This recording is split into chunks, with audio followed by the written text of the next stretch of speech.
Alright, howdy everybody. We are back with more Pentiment. My controller works, right? Yeah, there we go. I'm not logging into the Xbox Live Network, no thank you. But yeah, last we left off, we started Chapter 4, and therefore Act 2. Andreas is no longer the fresh-faced young lad that we used to know. He's now a full-grown adult man with some nice clothes and a nice beard. However, he has, despite achieving his dream of becoming a master painter, he is now just, he's now just an artist, and people keep hiring him to make works that he doesn't care for. So he's become disillusioned with his current state in life, and now dreads going back home to his wife and his job because he has come to hate it, and is now delaying and staying in Tassing without any real, firm motivation or understanding of what he's going to do going forward in life, which I'm not gonna lie was pretty real, a little bit too real for me, but we're here, and that's the situation we currently got. We've also got this kid who I think is our apprentice. So we're not tired yet. Room is sparse compared to what I'm used to. Yeah, Andreas here is all fancy now. Let's come clean.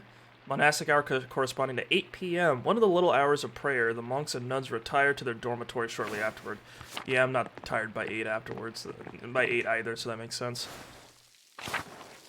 Sure, how's our margins looking? Same as usual. Still got that frog. Hannah. Hello, Andreas. How are you enjoying your stay? Well enough. Perhaps my husband can provide something else to make your stay more enjoyable. Thank you, Hannah. That's very kind. You're most welcome, Master Mahler. Was there anything else? No, thank you. Until later.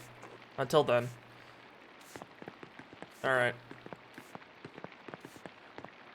So, this is the inn. I don't think we saw this when we... Yeah, I don't think we saw the Golden Hand or whatever this place is, like, when we were here originally. This seems a little big for, old Tassing. Gillian. Good day, Master Mahler. And Nico. Ah, Master Mahler, is it? Hello, and welcome to the Golden Hand. I am Nico Berger. I own this land house and run it with my wife, Hannah, and our son, Killian. Yeah, I don't think I see these people. I don't think I saw these people when we, were in Tassing last. I believe my boy helped you to your room. Is it to your liking? That's lovely, thank you. I'm glad to hear it, glad to hear it. When you arrived in town, one of the locals said you lived here a few years back. Yes, I work for the Abbey as an artist. Ah, I see. I heard that you were involved in solving a murder. Yes, out of necessity. The wrong man was being accused of a crime, a friend of mine. I heard it was the prior at the Abbey and this guy's heard a lot. That the Baron was a sacrifice in some diabolical spell the brother was casting. No, he wasn't casting a spell. The Baron wasn't a sacrifice. Where did you hear that? Oh, bits and pieces of that people have said. Bits and pieces that people have said here and there. People always gossip. Sounds like the story has changed in the last 7 years. I meant no offense, Master Mahler. I just find it to be an interesting story. I have to go. Of course, of course. Again, I meant no offense. Well, I'll leave you to your day. Until later. Until then. I guess if I had nothing to do but pray and work, I'd probably come up with some crazy stories, too. Whoa! This guy... Oh, shit, is this guy a Landsknecht? Look at his outfit. Hello, Andreas. Dude, look at this guy. He's got the braided beard and everything, and the cool hat. Yeah, these, German mercenaries used to dress like this, which is... It's pretty... I know it looks a little clowny, but, that's just how they dressed. They had those radical hats and stuff like that, and they also had these big long swords. If you've ever heard of you've ever seen a Zweihander, I think that's how it's pronounced in like in a video game, like a really big, tall, two-handed swords. Some Landsknechts would use those if they weren't using pikes. They're pretty cool, I think. Just do it. You know it's the right thing. I don't understand why this is so hard for you, dude. Otto's beard got longer, and that's like the only thing that's changed about him. Otto, I'm scared. It's dangerous to cross the Abbot. Would you prefer the alternative? You don't need to do that, Otto. I understand. I'm just saying... Andreas? Andreas Mahler? It's good to see you again, old friend. Holy shit, he recognizes me. After 7 years. Otto, you're looking well. This is my apprentice, Casper. That's right, that's what his name. Casper Ziegler from Salzburg, a small city located on the river Salzach and founded on Roman ruins. Rumors of violence and rebellion in the city are becoming more common. Casper's hometown. Interesting.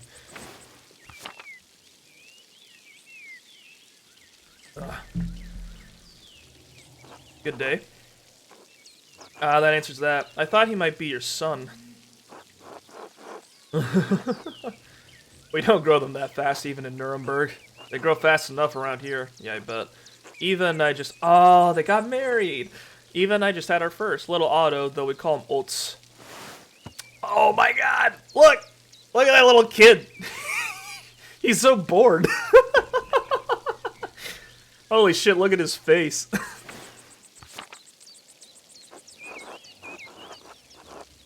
Oh, hang on. Something important just happened?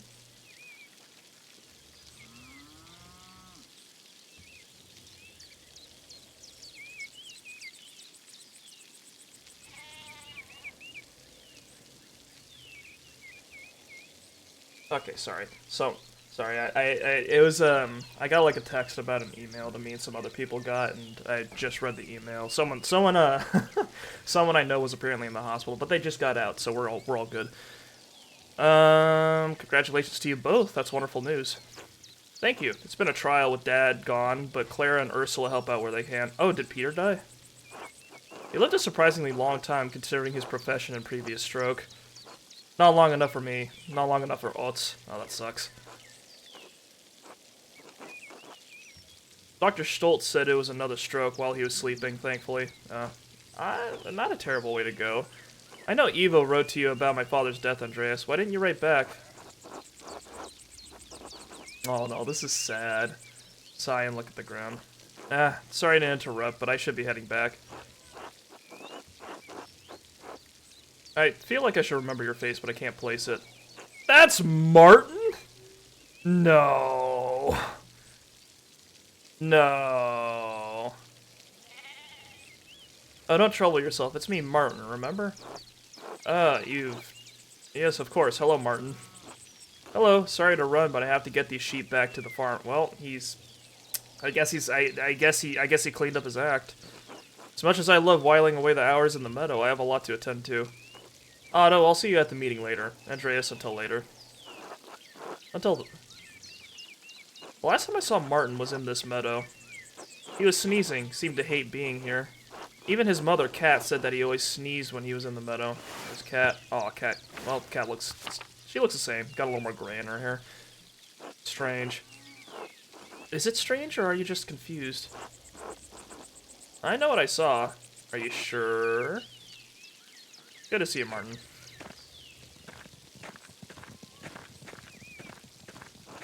Pain in my ass.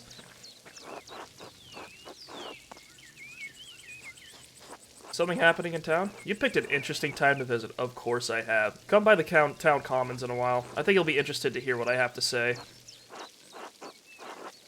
Actually, I was just on my way to see Klaus. Tell him to come too. He's been dragging his feet. Until later. I guess Otto's like a town leader now. Oh, this is where... Okay, so they built... So this is the meadow... With, oh yeah, next to the statue in the lead up to the... Oh, there's Schlau. Hang on. You're still alive, you little rascal. Oh yeah, he still likes being scratched under the chin. There we go. That's a good cat. Yeah. This is like this is the meadow leading up to the abbey, and we last ran into Martin like right here. There's the mill. Or what is that? Ah, the many petuled cinquefoil. It grows so easily, some consider it a weed. Still, I think it has a certain charm. Brother Woslav uses thyme in almost all of the abbey's cooking, maybe because it grows so easily here. It's handy. The church in Druckers is over there, that's where the printing people are at. Schlau, there's the forest down here. I don't want to go up to the abbey because I'm not welcome there.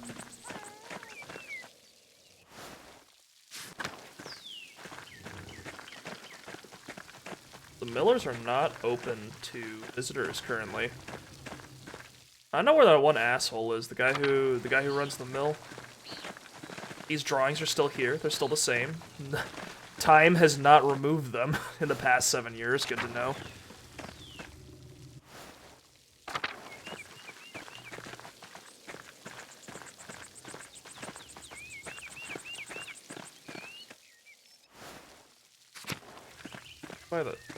Check out how things are going at the forest. Did Voxlov move on, or?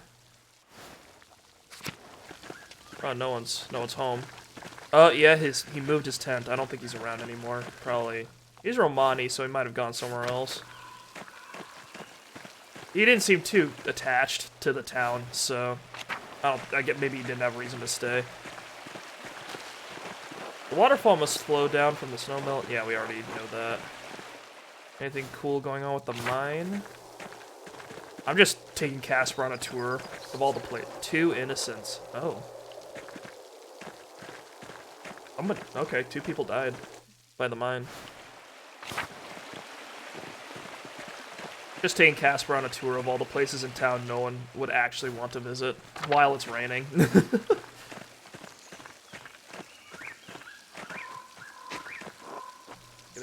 That's time again. There we go.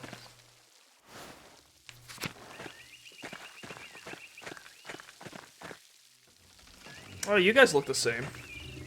Andreas, I had heard you were back in Tasig. God bless you. God bless you, Father Thomas. It is good to see you again. Hopefully this visit will be less eventful than your last. Oh, I doubt it. Tasig has enough going on as it is. We have our bonfire for St. John's Eve tomorrow night. People get up to all sorts of mischief. St. John's, the feast and celebration of St. John the Baptist, beginning at sunset on June 23rd. And now here's where I sat with a couple of dudes and talked about the monks and nuns fucking. Remember, Casper, everybody fucks. Coincides with Midsummer's Day and the summer solstice. There should be like an adult you know that little book that like some kids read, Everybody Poops. There should be another book that just says everybody fucks. And then it's my job to hear their confessions in the days that follow. Not to mention the grumbling the peasants are making. That's just talk, brother. No need to scare our guests with such things. I'm sure there is trouble. I'm sure if there is trouble, Master Mahler will be the first to stick his nose in it. Hell yeah. Why are you always such an asshole? You have no appreciation for how privileged your life is. It's easy enough for you to come and go. You don't have to live with the consequences. After Farine was executed, Father Abbot made Mathieu the new prior. Ferenc, right, sorry. Misread that C. They made Mathieu the prior? The man can't see. Ferenc may have been annoying, but Mathieu is even worse. Thanks for that. That's what you're concerned about, guy? It would have been better for everyone if you had simply allowed Brother Piero to die. After all, he only had a few years left anyway.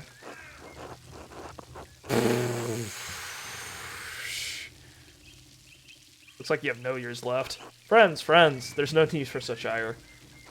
Forgive me, Father Thomas. I let my passions get the better of me. Besides, that's not even why I came down here. This man's held on to this grudge for 7 fucking years. I actually came to speak to you on the Abbot's behalf, Andreas. Father Gernot would like to invite you to come to the library tomorrow morning if you're interested in purchasing some of our books. The Abbot just had me run off and now he wants me back? I can't know the mind of the Father Abbot. I just do what he asks. The library is not quite ready yet, as it does not see much use. I bet what the Abbot did is that he sat back there, like he told me to piss off because he's mad that I dug up a body in his, I exhumed a body in his fucking graveyard or something, like some kind of like whatever, you know. But he told me to fuck off, and then like after I left, he probably went, wait a minute. Andreas probably has money. I could probably get some of that money if I could sell some books to him because, you know, the Abbey's simply too poor.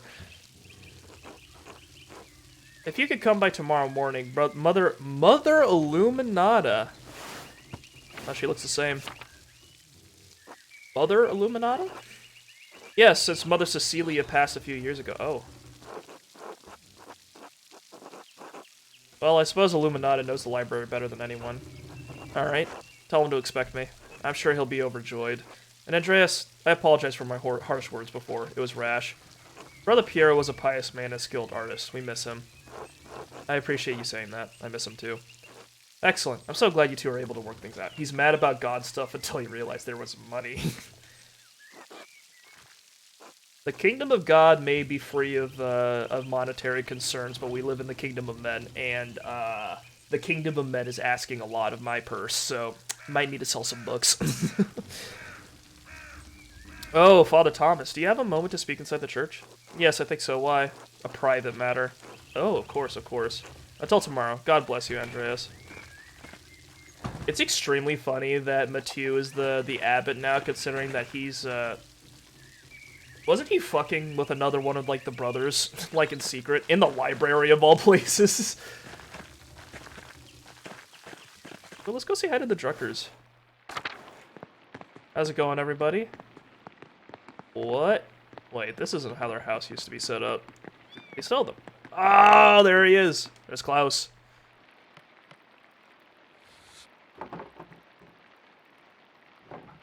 Andreas. I'm sorry, Klaus. I know it's been a long time. 7 years. 7 years and nothing from my friend Andreas. First Bert, then Marie, just after Oh. And then Marie out just after Magdalene was born. I wasn't expecting lengthy replies to my letters, Andreas, but an acknowledgement of their passing would have been nice. I'm sorry, I should have written. Yes, you should have. Too late for that now, though. Oh, but he's such a nice guy. He doesn't deserve that. Boop de bobo. Oh, hello. She likes you.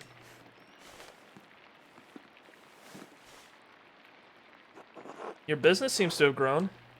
What are you printing? The 12 articles. They were originally written by Swabian peasants who were demanding changes from their lords. Oh god, shit's heating up. Oh, baby. Handlich Artikel und Instruction to... I can't read that, that's German. Freedom from serfdom, freedom to hunt and use the woods of God, woods as God intended, freedom from compulsory labor.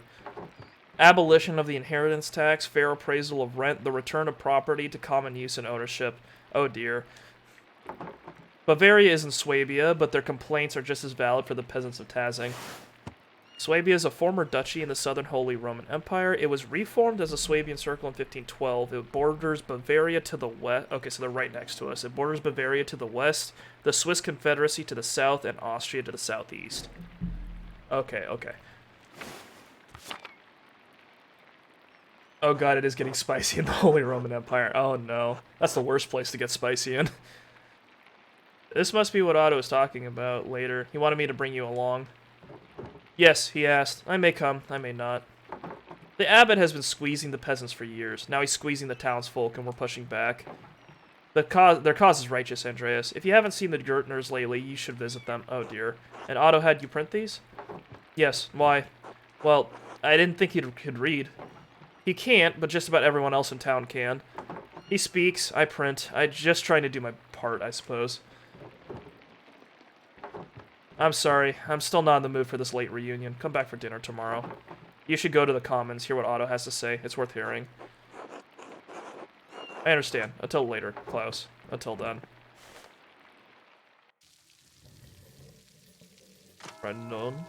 Nuns. Did we bring food with us or something? I guess we ate at the inn. That's right, Andreas has money.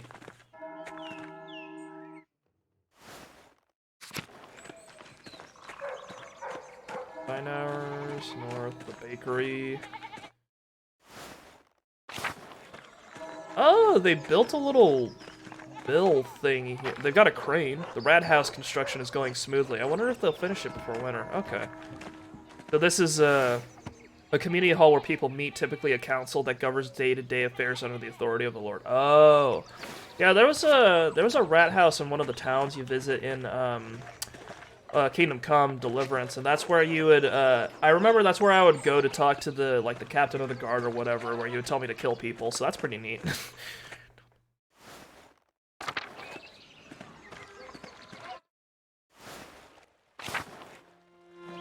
Alright, what's going on? So many people. Wait, hang on. You see this woman right next to me like the old one, you see how like everyone's got a certain style to them, but this woman right in front of me, like in the bottom right corner here, she's got like a different coloring style compared to everyone else, and her like she's got spots, like some of the ink has rubbed off. That's kind of neat. Is that Otilia? I thought Otilia would have fucking died in the past 7 years. Okay, so there's the Gertners on the bottom left. Big Jor grew a beard. That's cool. Il Peter is somehow still alive. Eva's got her fucking hilarious baby. Oh, Peter's alive. Oh, wait, who's Otto's dad? Oh, was Otto's dad, was he Lucky? Was that who passed? Sorry, I forgot that he wasn't one of the Gertners. I think so, she's got the hair.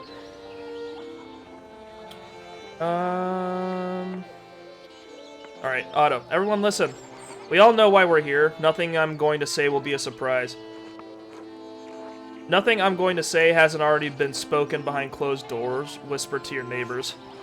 Nothing I'm going to say is untruthful, so it's time we started saying it openly. Year after year, the Abbey has found new ways to tax the peasants. Piece by piece, the Abbey has taken away our rights to use God's forests to support our families. Law after law gets heaped upon us, restrictions on how we can pay rent. Limits on where we can move, who we can wed.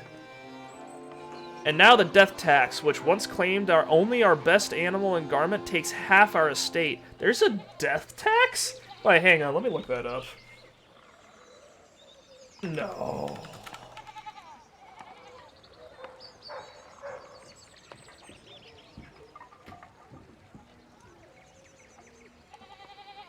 Death tax. Holy Roman Empire. No estates are taxed over here. The Vicissima Hereditatium was a Roman 5% tax on inheritance money. No, I don't think that's it, but whatever. So if someone dies, they get half of your estate. The Abbey just takes half of your estate. That's fucked up. No consideration for widows, no consideration for children. What about the town council, the rat house? Surely that is a sign that the abbot wishes to share his power and listen to our grievances. Oh dear. You have a good heart, Ulrich. You always want to see the best in people. But no. The council is a way for the abbot to divide us, to pit a favored few against the many. This is not charity. No, only greed and desperation drive Father Gernot. You'd think that if the abbot could, he'd steal a dead man's soul from heaven itself. And when we protested, what did Father Gernot do? He locked the shrine of St. Moritz. He won't allow the people of this town, the farmers of this land, to pray before the relic. Now, when we most need the intercession of our saint, the abbot has shut us out. Father Gernot's actions aren't just. They aren't Christian. We've endured this abuse for too long. It's time we let the abbot know we won't take it anymore. Too right. Here, here. Yes. This has to stop. Let's fix this. Stop! This is foolish. Soldiers are already patrolling nearby towns. If you push against the abbey, you'll incur the Duke's wrath. You could get the town razed and everyone killed. Oh, there's Lenhart. Hannah's right. The Duke is a powerful force in Bavaria. You're playing a dangerous game, Otto. You lot are no match for trained soldiers. If you don't relent, you'll be ground into dust just like the Swabian peasants. We could always grind you up instead, Lenhart. They might be right if there are already soldiers about. I don't know about this. I have children to look out for. We must stand for what is right. God is on our side. And the epic ellipses. Don't be shy. Speak up if you have cause. Martin, we won't be overrun. The peasants of Salzburg were able to take the city and have their cause heard. If the people can get the Archbishop of Salzburg to listen to them, then we can do the same with the abbot. Master Andreas, do you think my family in Salzburg is alright?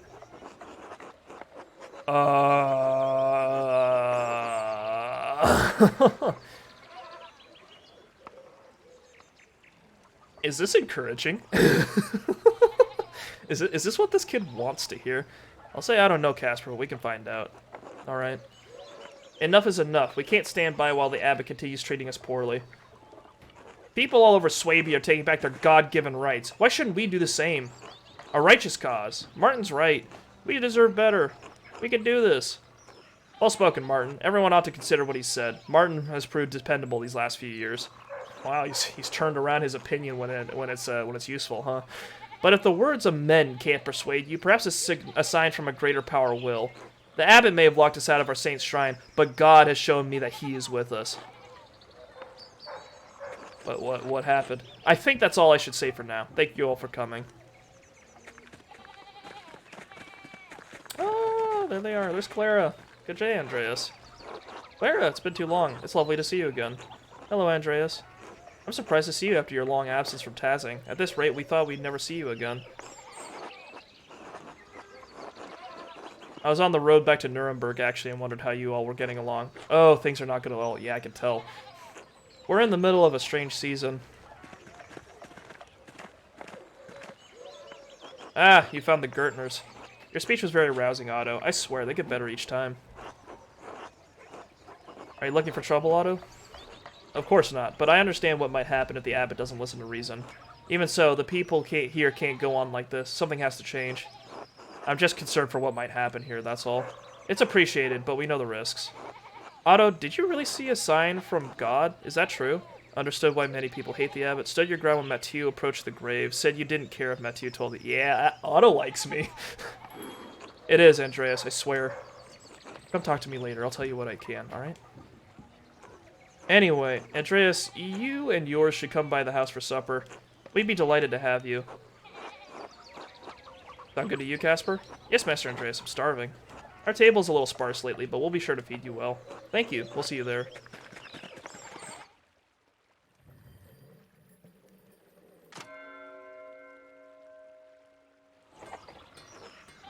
Alright, going to the Gertners for supper. How's Entris doing? Andreas, you're back at Tazing? Just for a few days. I wanted to pay my respects to Brother Piero. Oh yes, Brother Piero. What a talent with color. I'm sorry, Andreas. He was a sweet old man. I talk to him sometimes on my breaks up at the Abbey. I'm surprised Prior Ferenc didn't give you an earful. Well, he did before the, unpleasantness. I'm sure you know it shook up things at the Abbey for a while. I'd imagine. Awful business that was. Anyway, Mathieu's Prior now. Still strict, but a bit quieter about it. Mathieu has always struck me as quite pious. True, you wouldn't think piety could be uncommon in an abbey, but with Father Gernot... Oh? Are you in with the peasants, Endris? Well, of course. Gernot has been running them into the ground. On top of that, we can't even use the forest anymore. Any of us used to be able to go fishing in there, not anymore. Wait, did they run the charcoal burner guy out? He's using the forest, right? How far are you going to take this? Well, I don't know. Don't ask me. I'm not leading the thing. But I trust in Otto and the peasants do too. He's a good man. The whole town knows it. Even Lenhart, though he wouldn't admit it. Say, Andreas, how's the married life been treating you? After you left here to return to Nuremberg, I assume you married that girl of yours, Sabine? I did. Marriage is a legal requirement for becoming a recognized master craftsman. Yes, of course. These obligations seldom reach a small town like ours. I imagine it would apply to me as well if I got far enough. I hope the married life has treated you well. I still have not found anyone. I fear it's never going to happen.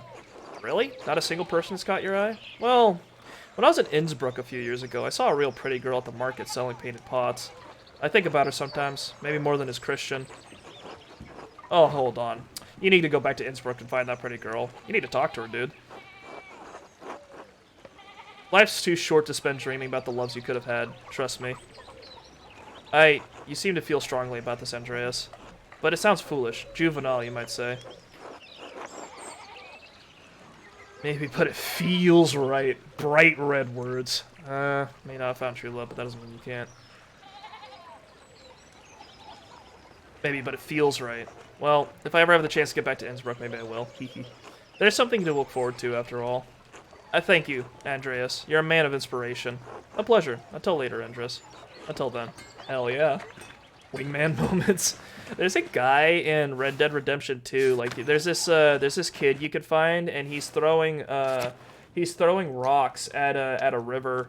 And one thing you could do is that oh my god, Anna grew up and she still has my fucking hat.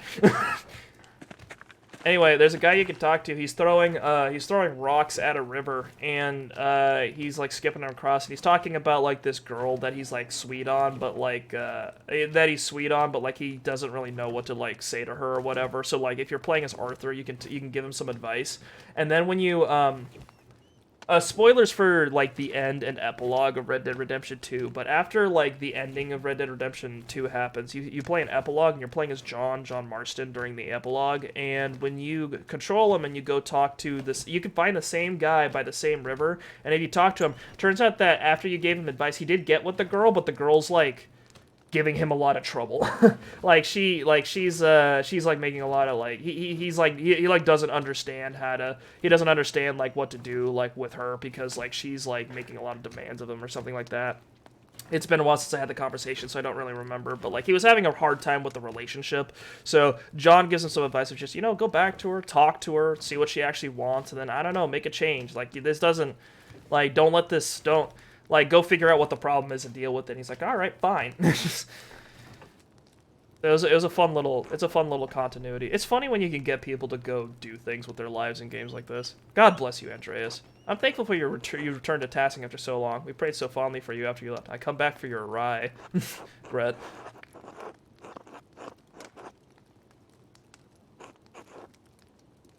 Thank you, Gret. I've kept tasking in my prayers as well, though it doesn't seem to have done much good.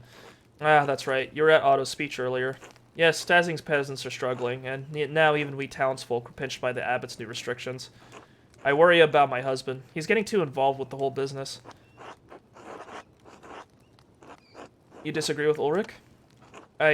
Yes, I do. I love my husband, but sometimes I worry that he focuses too intently on the details.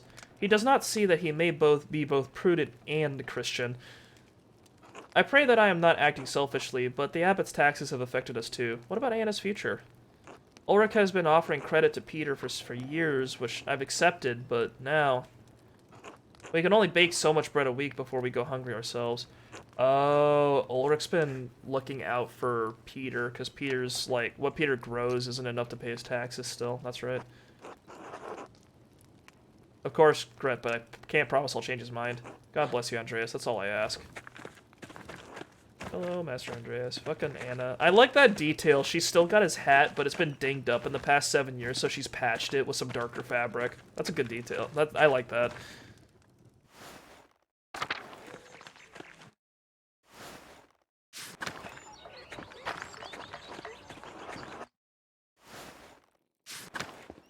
Oh, there's Werner. Hello, Andreas. He's the doctor. Oh, yeah, he's got the hacksaws and everything. The hacksaws and the pliers and like yeah, he's got like a brace and a knife. Yeah. No, medieval surgery. Ooh. Ooh. Oh, who's this? Baltazar. Salutations. You must be that wonderful artist, no? Master Andreas Mahler, yes. Wonderful, wonderful. Baltazar Eisenkopf, at your service, but doesn't Kopf mean head or something like that? At your service, but call me Baltus, please. It's much more familiar. Pleasure. Baltus, have you been tazzing long? Oh, just a few seasons. My cart broke down and I found the place so charming I decided to say. I like that Casper runs after you start running like he doesn't quite realize it immediately. Yeah, that's good. It looks a lot more organic than if he just like matched your movements perfectly like a robot. I enjoy the quiet, but I must say I do miss the company of other intellectuals. Usually that good Dr. Stoltz and I whittled the hours away in the evenings. So naturally, when I heard a well-known artist had returned, I was beside myself. I'm always pleased to meet a like-minded individual. What do you do? I'm an inventor of sorts. Oh dear. Really? What do you make? All sorts of things, young man. Mechanical clocks of all sizes, metal mice that skitter about, even light without flame. Really impressive, Baltus. Wait, does he know... Light without flame. Does he know, No, he doesn't know about electricity. That can't be it. Thank you, Andreas. I know a fellow artist such as yourself would appreciate my work. Yeah, this guy would be like 2 centuries early, wouldn't he? Well, I'd best get back to it. You know how it is for us few called to a higher art. Good luck, Baltus. Until later. Time traveler. Yeah, this is just... It's just Benjamin Franklin just went back in time. He's like, all right, I'm out of ladies to seduce in France. I'm just gonna invent a time machine and go to like ancient Germany and do shit there.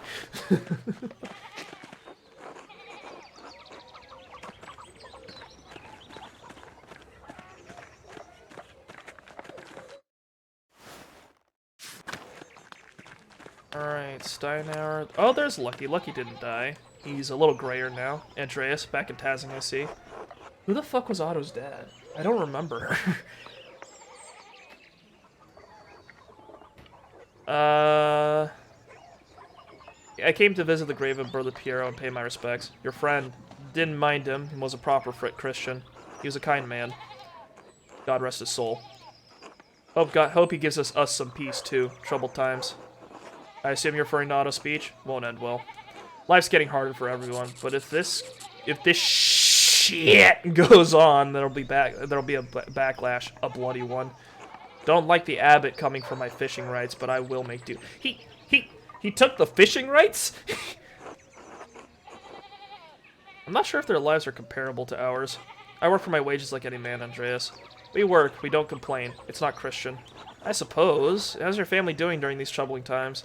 We're fine. Agnes is fine. He can't fish? That's it. You dare take a man's right to fish? That's inhuman. We're fine. Agnes is fine. Brigitte and Martin are fine. Right. Martin's become far more responsible a man after his return. I just wish... never mind. You wish? I wish Wolf hadn't died. Oh. I mourn the boy all these years later. I hoped he'd take up my mantle. I wanted to pass on my knowledge and trade. I'm sorry, Lucky. I really am. Yeah. Perhaps Brigitte will have another while I live. She seems happy enough with Martin. I'd love to hear the patter of small feet again. A boy to hold a chisel and mallet. A little stonemason, making his grandfather proud. I hope your wish comes true. God willing. Enough idling now. Got things to do. Until later, Andreas. Until then. This is sad, yeah. Like, coming back 7 years later, it's like, yeah, my kid died. And it's like that isn't even, like, it's like the medieval times, so, like, it isn't even that crazy. It's just, you know, that's just how it happened. There's the Gertner house. That's where we're supposed to be. Let's take a look at the Bowers. Hans grew up. Look at him. He's tall now. Johan, Andreas Mahler didn't ever expect to ever see you back at Tazing. You look like you've done well for yourself. Thanks. And how have you been? Things went well for a while after you left. This is just the nature of what life was 500 years ago. Yeah, that's just how it was. Also, excuse you, Kurt, it's 400 years ago? Come on. Things went well for a while after you left. Widow Kemperin lost her land, and the abbot let us work it. Okay, sure. My brother's heart gave out not long after. Ooh, but then Martin came back to help work the land. Even so, it's been hard to keep up with the abbot's demands, the taxes, and everything else. Sounds like a lot of people are upset with the abbot these days. They have good reason to be. You're right, it was worse 500 years ago. You know what? You've got a fair point. You got me there. I know you didn't get on well with the man either. Father Matthias would never let things get this bad. Anyway, good to see you, Andreas, even if you are just passing through. Until later. There's Hans. Hey, Andreas, heard rumor you were back. God, you're as tall as me now. Hello, Hans. Meet Casper, my apprentice. Hello. Hello. Are you from Nuremberg, like Andreas? I'm from Salzburg. Is that very far from here? Not too far, I think. A few days to the east on horseback. I've never been outside of Tazing. Nor ridden a horse.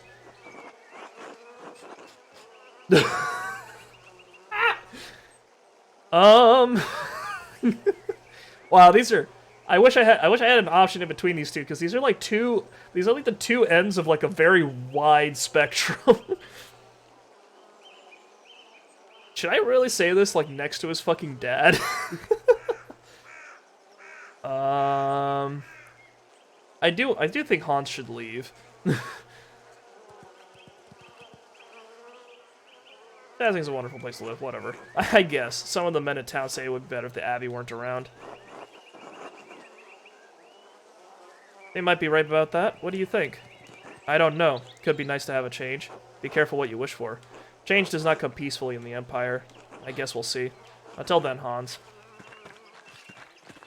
I like this focus. I like that there's a medieval game around where you're not dealing with, like... Because most of the time when people do medieval stuff, or even fantasy based on medieval stuff, you always deal with, like, the head honchos everywhere. Like, it's always about lords, it's always about kings, it's always about... dukes. It's always about people who own land and are like in charge of making decisions, because usually like the stakes are like, oh, the entire empire is in danger or the kingdom's in trouble or something like that. But this is like a really local problem, and I like the tight focus, and I like that we're dealing with like peasants instead. Because usually when you see peasants in like medieval stuff, they're just like, oh yeah, these are just some like dirt people, you know, like these are just some farmers, whatever. Like, you know, life sucks, but they're not important. But like now we're dealing with a game where like they all have faces, they all have names, they all have like families, and like they all have their own like tragedies and stuff that they deal with. So I like that. I like that we got something different. One thing I liked about Kingdom Come too was that it had like you're dealing with a really local problem as well. It's like you had like multiple cities, and you were dealing with the lords and stuff of that problem, but of that area. But like it was like you're not dealing with the whole Holy Roman Empire. It's like this one fucking giant army like has like a bunch of mercenaries and stuff that came over, and you have to deal with them. And then like the engagements, the fights that you do in that game are like 40 people at most. So I thought that was really good for like how the scale of the game is, and the power struggle is still very real with actual consequence regardless of the scale. Yeah. One thing I always liked about one of the reasons why I always liked westerns was because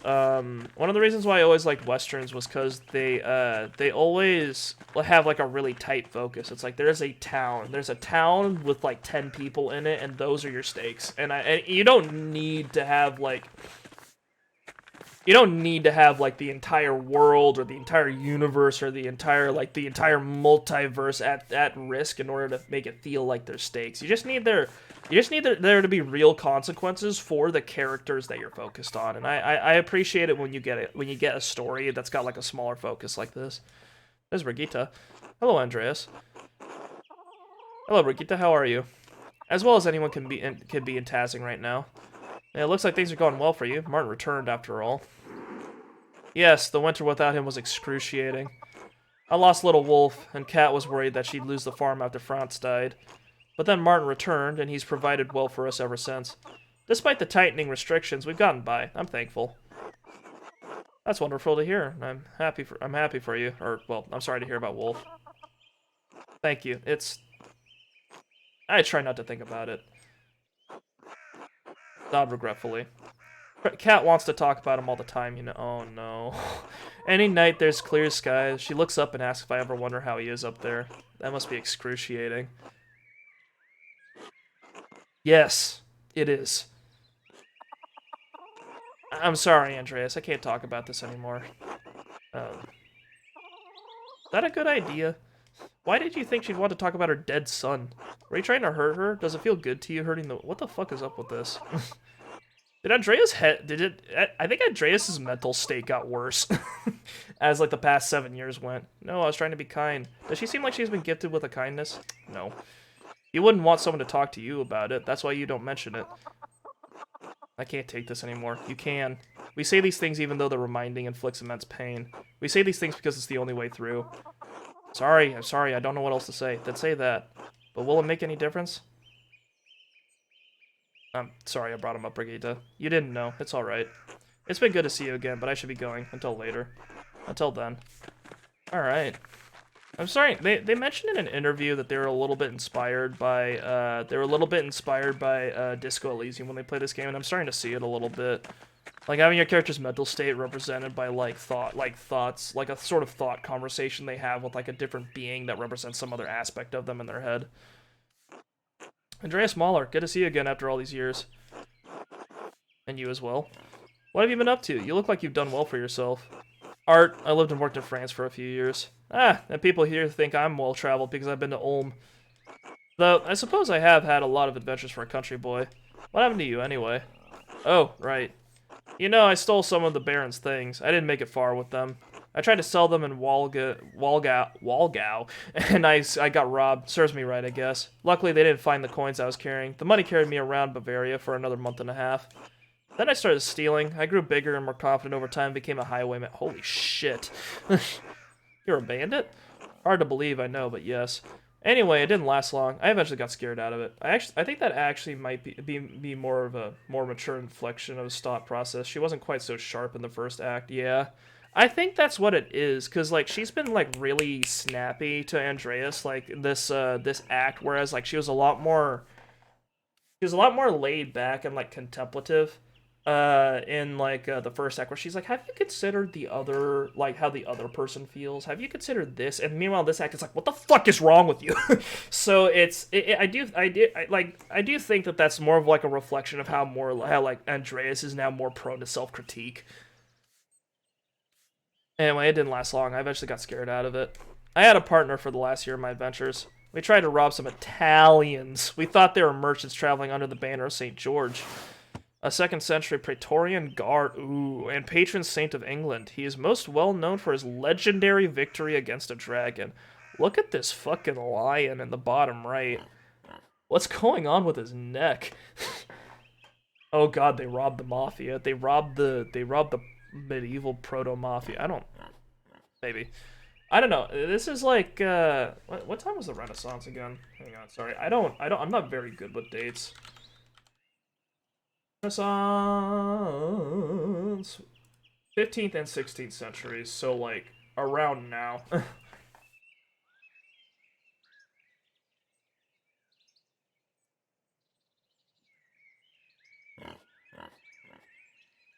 Okay, so yeah, the Italians were pretty wealthy right now. That lion has a neck. It do. A thick neck. A thick, crooked, 90-degree angle neck. They are not. They were soldiers guarding the property of an Italian bank. Oh dear. My partner didn't survive the encounter. I was wounded and alone in the wilderness. I thought of my father, my mother, Brigitte. I realized I couldn't remember Wolf's face anymore. I had come back and take up the responsibilities I left behind. Well, it's good that you did, for everyone's sake. You may be right. Mama Brigitte couldn't run the farm after Dad died. Maybe it's for the best that he wasn't here when I got back. It's all in the past now. I just need to look forward. That's quite a speech he gave back at the Commons. He needs support. The townsfolk aren't as committed to opposing the abbot. They have less to gain and more to lose if the abbot chooses to get the Duke involved. I just realized that you are right. This is 500 years ago, not 400, because it's 16th century, which means it's 1500s. God, I'm a fucking dumbass. Oh well. Andreas Mahler? Hello, Cat. Well, would you look at that? You are back in Tazing. And look at you. You've done well for yourself. And who's this? Cat, please meet Casper, my apprentice, not my son. Hello. He's got the posture of an artist, that's for sure. Good strong face, though. I do? What brings you back to Tazing, Andreas? Just passing through on the way back to Nuremberg. How have you been, Cat? You seem well. Brain time. I feel well. The past few years have been challenging, but I'm stronger now for the Lord's trials. France passed a few winters ago. Oh, then Okay, France died. He was a very angry man, so I don't feel as bad about that. But Wolf looked like, I mean, look at him. He's so sad and concerned. Like he seemed like he could have been a decent guy, but oh well. Brigitte and I nearly lost the farm and our mines, but Martin's returned shortly after, and he's proved to be a changed man, a good man. He saved us from destitution. Let's not bring up Wolf. My condolences on Fran's passing. Thank you. He was a difficult man. I hope his pains and terrors are eased now that he's at God's side. And now that Martin has returned to us, the farm is no longer in danger, and Brigitte and I live in hope of more children soon. Times may be hard in Tazing right now, but God truly does answer our prayers. I'm glad you and your family are well, Cat, despite everything.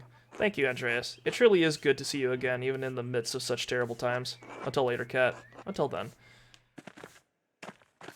Yeah, I know there's like an idea that like medieval people didn't care as much about their kids until they got to a certain age, just because kids died all the time. But no, it's still bad.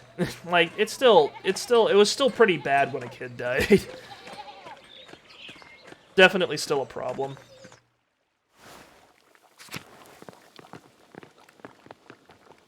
Andreas. So, Otto, sign from God?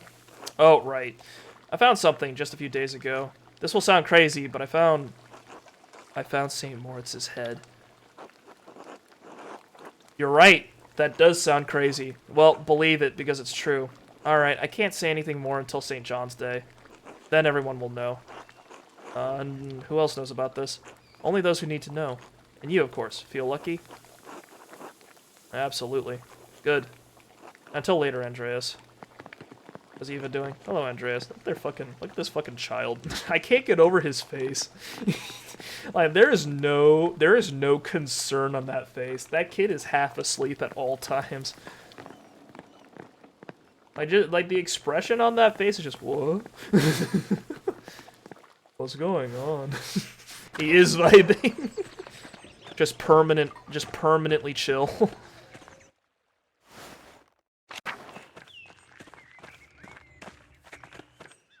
He is in a swaddle and he is by a fire. Literally 0 concerns.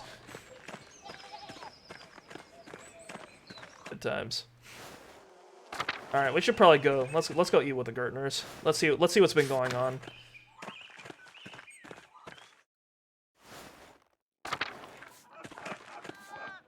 Hello again, Andreas. We're about to sit down for supper. Care to join? It would be my pleasure. Oh my God, the little girl grew up. Look at her. She's like a little lady now. It's surely a blessing to have everyone back together again, if only briefly. Keep an eye on that boy of yours, Andreas. See that he minds how much he takes. Young boys eat too goddamn much. Hey, they need to grow. Look at Jorg here. It worked out for him. Peter, stop that. Andreas is our guest. Why don't you lead us in grace? Fine. Bless us, O Lord, and these your gifts for which we are about to receive from your bounty. Dude, I don't know how ill Peter's still fucking... Ill Peter's looking iller than ever, but he is kicking. This man cannot die. He's fucking tough. He's built like the root of an oak tree. We pray again for our beloved Christine, gone now after these many years. Please help me protect my family in these difficult times. Through Christ our Lord. Amen. Amen. Amen. Amen. Amen. Amen. Maybe there's something to that pagan goddess that ill Peter was praying to. Master Andreas, why are we the only ones with bread? The Gertners can't afford a lot of bread, they're being polite. Andreas, it's so good to have you at our table again. Andreas with another guest. Is this young man your assistant? Casper, yes, he's my apprentice. Oh, everyone else has soup and we're the only ones with bread. That's rough. That would explain why I saw him writing in that little journal. I remember you did the same thing when you lived here. Cheese, rye bread, fresh pottage. That is a bland meal, but I'll take it. Do you still draw in your journal, Andreas? These are harder times than ever. And the times, they are hard, and they are getting hard. They are hardening. Do you still draw in your journal, Andreas? I've been trying to spend more time on the land. It's hard to be in touch with God's splendor in a city like Nuremberg. There's Ursula. Look at that. Look at this little shit. Look at her fucking expression. Look at her. Mom said you know a lot about the proper names for birds and trees and things. How nice that you have the time. And we toil all day, and that despicable abbot is starving us all while he sips on his sacramental fucking wine. Lay off him, Dad. He's only just got here. He knows what she did when she woke you up that one night. How have the fates been treating you these last few years? Oh god, she's sick. The Lord is testing us with another hard season, I'm afraid. That's one way to say it. Been miserable as shit all around. Oh, this is bad. Maybe you should be resting, Grandpa? If I'm gonna die, I'm gonna do it sitting up at my own goddamn table. Holy shit. The whole family's been ill, Andreas. Peter, his father, and Ursula with an aug. An aug? Egg? Hang on. I really hope that child coughing doesn't lead to her dying. If Ursula dies, there's nothing left in the world. Like God truly has forsaken us.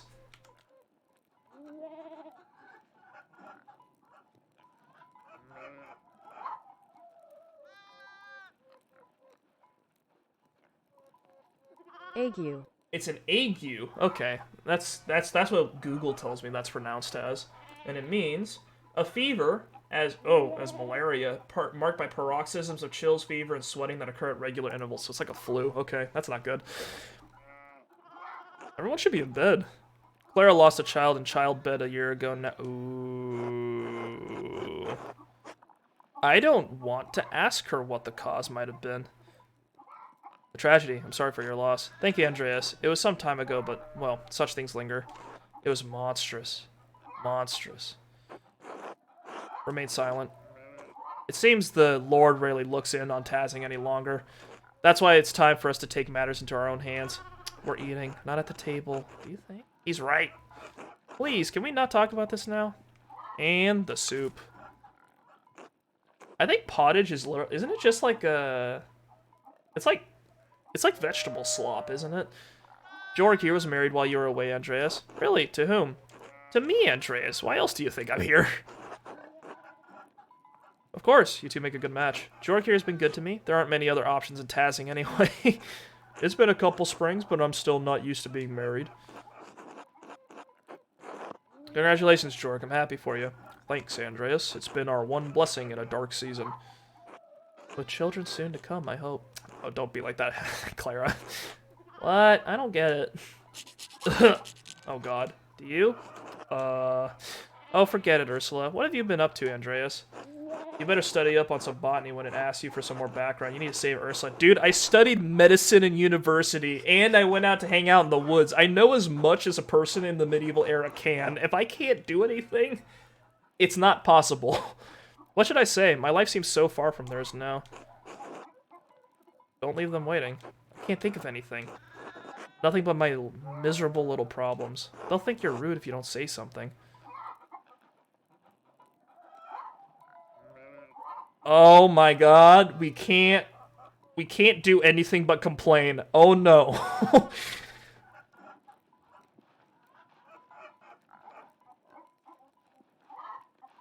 Oh, Nuremberg is miserable. I'm painting a commission, but patrons are paying to be added, so it's taking ages to finish. Oh, yeah, I knew it. I knew this was gonna happen. I'm not interested in tales of your charm and charm city life. Like, dude, I would not want to be in this situation where, like, I was sitting down in this, like, peasant village going, man, it sucks being an artist. Like, I have to spend all this time doing all this, and people keep paying to, like, get put into, like, this art, so it's taking forever, and people getting mad at me, and I'm in my comfy house with my wife, and I'm just, like, you know, I just never have time for myself. And I'm sitting here talking to people who, like, just lost a kid, who are... like, had a really dark season, can't afford to pay taxes or feed themselves, and are currently all sick. Like, I can't, like, I wouldn't want to be in this situation. Ursula, stop! Ursula, maybe you should excuse yourself and rest. You're sick. But Mom, I'm still hungry. Here, Ursula, you can have mine. It's not fair that nobody else gets any bread besides Mr. Andreas and me. Stop! Ursula, give it back to him. I'm not going to have people in this town saying we can't feed our goddamn guests. This is a terrible time. Andreas, go to the inn and buy some food. Yeah, please. I'm not sure if Peter will take charity, though. Besides, we all have work to get back to, don't we? Good. Time to get back to it, Andreas. We'll see you and your boy later. My apologies. My apologies, Peter. We don't mean to overstay our welcome. It's alright, Andreas. He's just in a bad mood. It was lovely to see you again. Yes, thank you for coming, Andreas. Will you be staying for St. John's Eve? I think so. Good. Hopefully we'll see you later. Until then. Why didn't we visit more? What the hell? Come on, Andreas. Although I guess he's been super busy being like a master painter. Like his, the whole... I guess the whole... Oh my god, look at this scarecrow. Holy shit. Do you see this guy? Look at his face. Oh. I love him.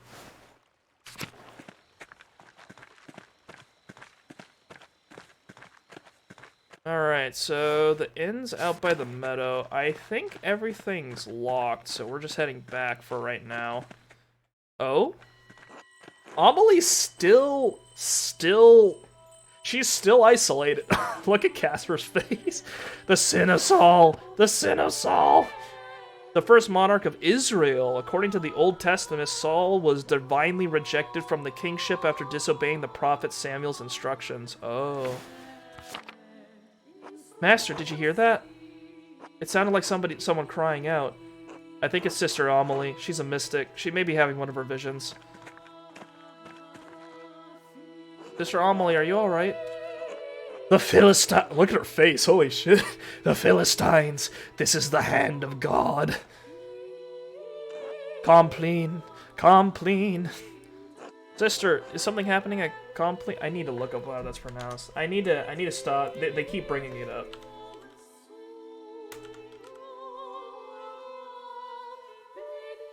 It's Complun? Complin. It's Complin. Okay, that's how it's pronounced. Okay. It's Complin right now. Oh, no!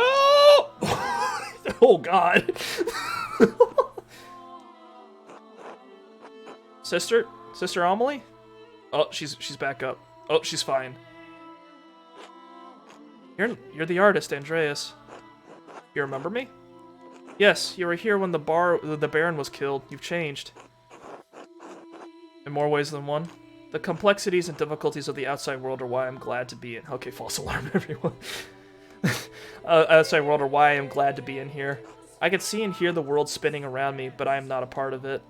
This cell gives me the peace and isolation I need to feel God's presence. Yeah. And in the stillness of the storm of the world, a storm sometimes rouses my soul. Dude, I wonder what would have happened if people were isolated for longer than, like, they were, you know? Like, you remember when everyone had to stay inside? I mean, I guess people wouldn't have voluntarily stayed inside much longer than they already were, but I'm just... I don't know, shit was wacky when everyone was stuck inside, and, like, that was, like, a collective thing we were all experiencing. Shit got weird. I'm not gonna lie. I wrote some poetry while I was stuck inside, and I did get a little weird with it. Would you like Casper to go get him? If he could, yes. His house is just around the corner. Casper, run and get Father Thomas.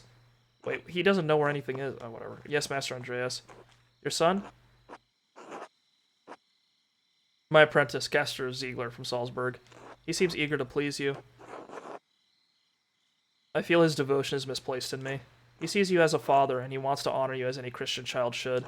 But as Paul held the Ephesians, fathers must not provoke anger in their children through ill treatment. Aw. That's respectable. Sorry. I have little advice for mothers and fathers that does not come from Scripture.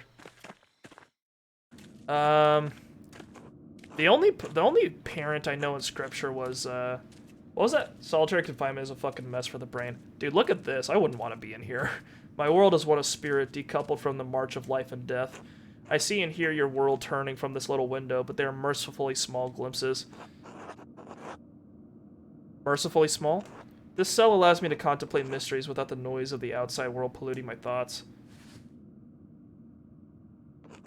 Yeah, I'd go full-ass nuts if I was in this situation. Your world is the world of normal lives and normal thoughts. It can be difficult to hear the divine, much less make sense of it. I have no will to be part of that world. I strive to have no will at all, but to subordinate myself to the will of God. When my will is His will, He graces me with visions, confusing though they may be. To join your will, to be intimate with Jesus as though He were your wedded husband. That is a bold thing to say, Master Mahler. I fucking love this facial expression. Where did you hear that? I read it in a book written by an English mystic. I had someone make a translation for me. I am glad you have an interest in spiritual matters, but these are not words to speak lightly, nor ideas to speak lightly of. The revelations we experience can be terrifying to us and those who witness us experiencing them. They are not dreams, but waking visions of the greatest divine forces. I'm sorry, I did not mean to offend you. I am not offended. We're getting more opportunities to apologize than we did before, but it is difficult for us to communicate with these experiences through the written word. Sister, what is that hole in the ground? Okay. My grave.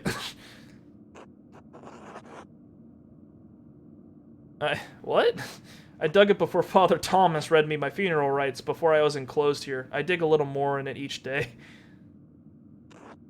Most people find it shocking, but this is my devotion, my vocation. Once someone finds their calling, they must answer it fully.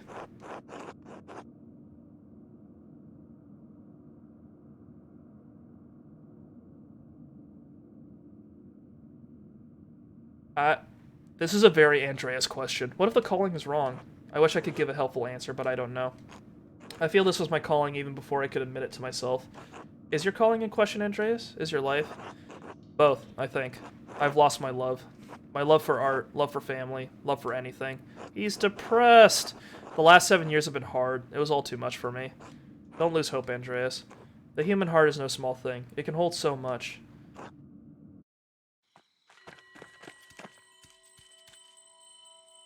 Andreas, thank you for sending Casper. It seemed prudent. Are you alright, Sister Amelie? Yes, Father. I may have had another vision. I remembered little of it. Master Mahler and his apprentice heard nothing specific. That is unfortunate, but I'm glad you're alright. Andreas, Casper, could you excuse us? We appreciate your help, but I must tend to her now in the church. No, of course, Father. Good evening. God bless you both. Master Andreas, I'm confused. What did that all mean? I'm not sure, but the last time I heard Sister Amelie have a vision, it was just before the Baron was murdered. What? Do you think Sister Amelie could be receiving warnings?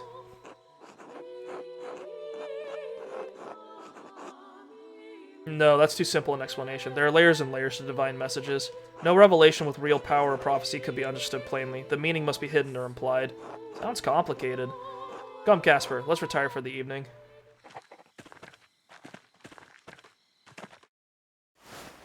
I guess that's one of the reasons why, like, the Bible is, like, there's another snail in the bottom right. Check out that shit. He looks like, honestly, that looks like someone took a slug and shoved it into a stocking or something. You see that? Looking gnarly. Yeah, but I know that a lot of passages in the Bible are just, like, up to interpretation, and then people choose to, like, read it, and, like, there's, like, several different ways you can read a given passage. So usually when people quote scripture to me, I try not to take it too seriously, just because it's like, well, you know, there's other ways to take this, and usually if people back up their opinions purely through the Bible, and, like, they're talking about something that's, like, outside of, like a theological perspective, sometimes it's like it's kind of used more as an excuse than like as real reasoning, which doesn't really, you know, doesn't really do me any good, I'm gonna be honest. It's getting late, I should get some rest. Yeah, let's go to sleep. Oh, hell yeah, we're in our PJs. I like how we're color coordinated. Andreas always wears the same shade of red. That's an artist for you. I fucking love this little compass thing.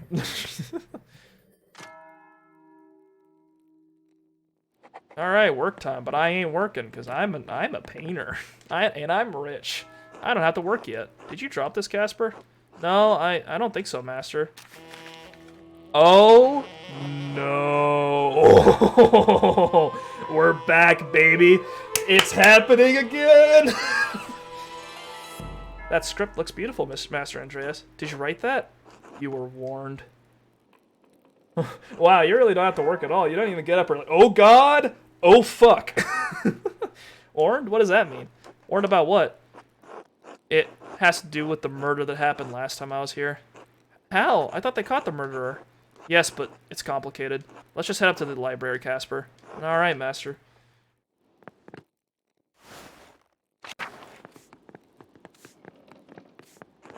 Hello, Master Mahler. Hey, Master Mahler. Hello, Andreas. There we go.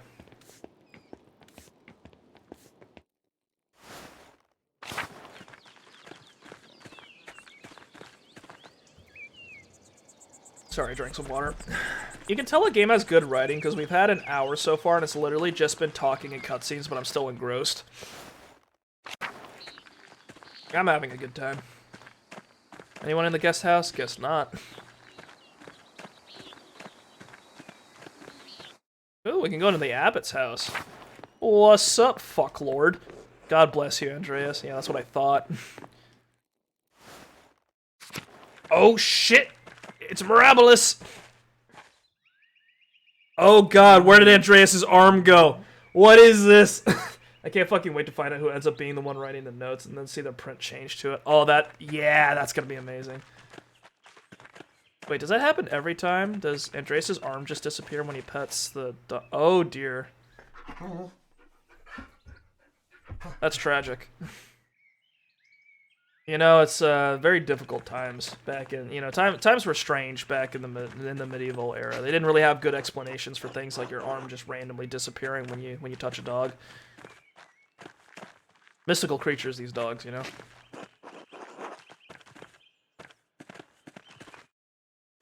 You guys ever have split pea soup? I think that's like the most acceptable use for the pea as an ingredient. Cause like I'm not big on peas normally, but split pea soup with like a little ham in it, it's pretty good. They tax the dog petting, it costs an arm and a leg. Oh god, things are. What is Volkberg doing? What are you? Is it? Is this like? You guys ever have a job where like people walk by and they look at you and you want to look like you're working even if you're really not? Because I used to be in like an office job and like I would be on my computer and then I just stare at the monitor when someone walked by even if I was doing nothing just to make it look like I was doing something. That's what I think I'm seeing right now. Just like, oh, look at this, I'm brushing, I'm brooming this corner. Wow, there's just so much dirt here. Wow. Oh, Master Andreas. It's been so long. 7 years. Really? You look so much different. Your clothes are so nice, like a nobleman's. Has the abbot been treating you well? Yes, he has. The work is hard, but I am happy. That's good to hear. I'll leave you to your work, brother. God bless you, Master Andreas. Well, Volkberg's still pretty cool, even though he's using an invisible broom.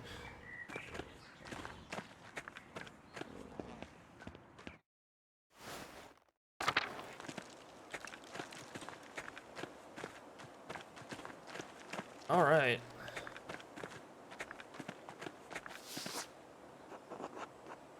Brother Piero made it to 75. Rest in peace, my old friend. That's pretty good. I'm gonna be honest. Given all the ways you could die. Oh, I know what happened. Okay, so they made it so that as the old people get older, the ink on their model gets more like faded and brushed off because of age. That's funny.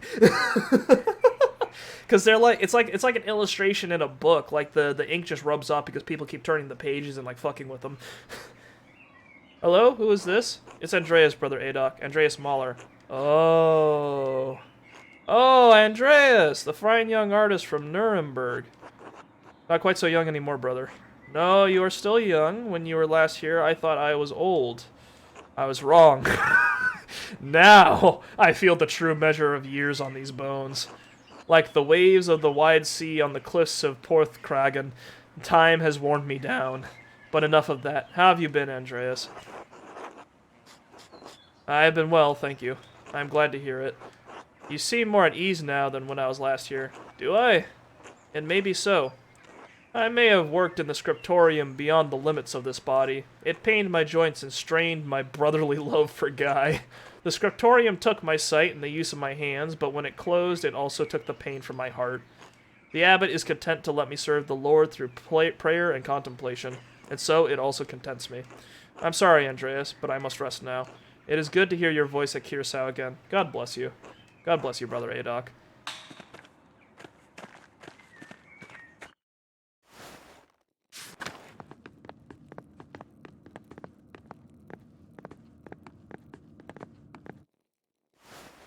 I guess it is a simpler life to live in like a monastery or like an abbey. It's like what do you do? Oh, I just wake up, I work, I go to I eat, I go to sleep. That's all I gotta worry about. Well, he's certainly mellowed with age on top of his age. Yeah. He evolved all the way from grumpy old man to chill old man. And all it took was retiring. Wow. Hello, Sister Zdena. You're looking like a real artist now. I'm impressed. You must be living like a lord.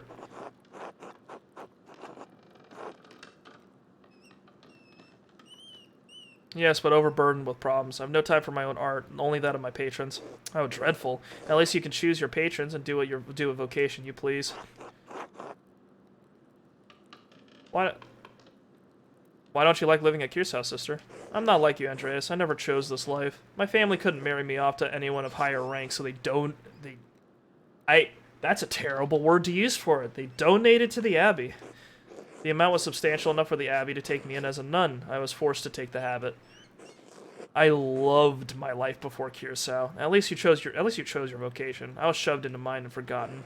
And here you are, muttering as though you aren't the most successful person in Tazing right now. I had no idea. I'm sorry. You're lucky to have the life you do, Andreas Mahler. You men can become whatever you like. While I, a woman of noble birth, is forever stuck to sit with crones and old men. I've accepted a lot for these past years, but I can't ever be as perfect as Illuminata. Still, it's better than it was. I should return to my duties. Thank you for speaking with me, Andreas Mahler. Until later, Sister Zdena. There's a thing I missed. Apparently, you know how, like, you could sneak into the library and then, like, hide out there, and then, like, Mathieu and one of the other brothers, they start making out, right? Apparently, if you just sit there and then, like, wait, you can, like Sister Zdena comes out and then finds you, and apparently you can kiss her. Saw a clip of that. Oh, they just let me into the library now. There's Illuminata. She still looks the same. There's the shelves, scriptorium. Let's go talk to some of the other. Actually, well, no, the library is like our final destination, right? So I'd like to walk around a bit more and talk to some of the other people and see what's happening. I really like time skips in fiction. Not like stereotypical. Well, actually, no, I do. Yeah, you're a patron of the library now. Pay to play. Sorry, no one's allowed in the library. But you appear to be rich, so we'll make an exception. There's Mathieu. Master Mahler. Ah, Brother Mathieu, how have you been? Still gay? Does the Lord know? I'm kidding. Prior Mathieu now, since shortly after Ferenc met his end. I am well, thank you. I will not bother you with questions about your life and career. It's clear you have done well for yourself. Of course, I am sorry about Brother Piero. I know you work closely in the scriptorium. He is missed by us all. Thank you. I appreciate that. Certainly. Now, if you will excuse me, I must return to my duties. God bless you, Andreas. There's Rudiger. There's Mathieu's boyfriend. The Lord is long absent from this abbey. Ooh. Oh, it's wonderful to see you again. How have things been for you in Nuremberg? I've actually been in Paris recently. Nuremberg is the same as it always is. Well, it's good to see you in any case. Forgive me for asking, but how did you find the music in Paris? Beautiful. Motets and chansons were quite popular. I think you'd quite like it's motet and chanson. Chanson just means song in French. I believe I would, thank you. Yeah, if any of you are ever learning French and you find it hard to remember that, like, chanter is singing and chanson is song, the base is chant, C-H-A-N-T, so that makes it easy to remember. Perhaps if God blesses us, we may see some of those compositions before long. I love our music, of course, but I am interested in what is being created across Christendom. I suppose you came to pay your respects to Brother Piero. I'm so sorry, Andreas. He was a wonderful man and a faithful servant of Christ. That he was. Well, despite the occasion, it is good to see you again. God bless you, Andreas. That's the front. I don't really care about the other sisters as much. The bells are still there, still looking good. Mathieu's busy with stuff. Rudiger is stuff. Oh yeah. I wonder if they kept that up, or if they like. I can imagine it'd be a situation where Mathieu became a prior and he's like, I can't do this anymore, and then like they broke up or something. That'd be kind of tragic.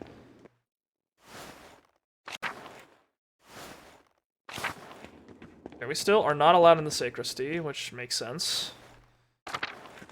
Church, scriptorium. That's the dormitory over there. Yeah, let's head over to the library. I think we're good. I think we've talked to the people I was curious about. Cecilia's fucking dead, so we can't talk to her. I bet you can find out later on. Yeah, it'll probably come up. God bless you, Andreas. It has been too long. I know Father Abbot made it clear you were not to return when you left, but we had hoped to hear from you. Yes, my apologies. You're right, of course. It's good to see you again, Mother Illuminata. This is my apprentice, Caspar Ziegler from Salzburg. God bless you, Mother Superior. God bless you, young Caspar. Master Mahler. Good to see you, sister. You as well? I'm sorry you have to see it in such a state. It sees very little use these days. What happened? After Baron Rothvogel's murder, we had fewer and fewer wealthy patrons. The small number that held out lost interest. It's easier to commission new work from the Guild of St. Luke or individual masters in big cities like Nuremberg. Regulated trade and sale of art in the Guild of St. Luke regulated trade and sale of art in cities around Europe. Artists who sought to have apprentices and businesses often had to become members for the privilege. Ah, okay. Father Gernot saw no reason to keep the scriptorium or library open. Most of the books here have been suffering of neglect. After Mother Cecilia's death, neither I nor Sister Zdena had the time to maintain our inventory. That's terrible. Curacao was one of the last monastic scriptoria in Bavaria. As Brother Pierre was fond of saying, all things change in time. Now all that remains are books for sale to interested parties, a task that Father Gernot has entrusted to me. Oh, she's mad. And Sisters Dana, of course. Oh my god. Well, I'm eager to look through your inventory. Master Andreas, maybe you can find a book for little Magdalene, something that's not in print yet? Excellent idea, Casper. Magdalene?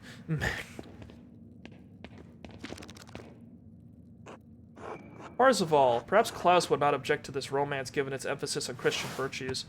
A 13th century retelling of the Arthurian hero Percival, written by Wolfram von Eschenbach. Themes of love and chivalry are prominent in this adventure tale. Cool. This German is a little dated, but I'm sure she'll figure it out with Klaus's help. Who knows? Maybe it'll inspire. Oh wait, Magdalen's Klaus's fucking daughter. That's right. Sorry, I'm bad with names.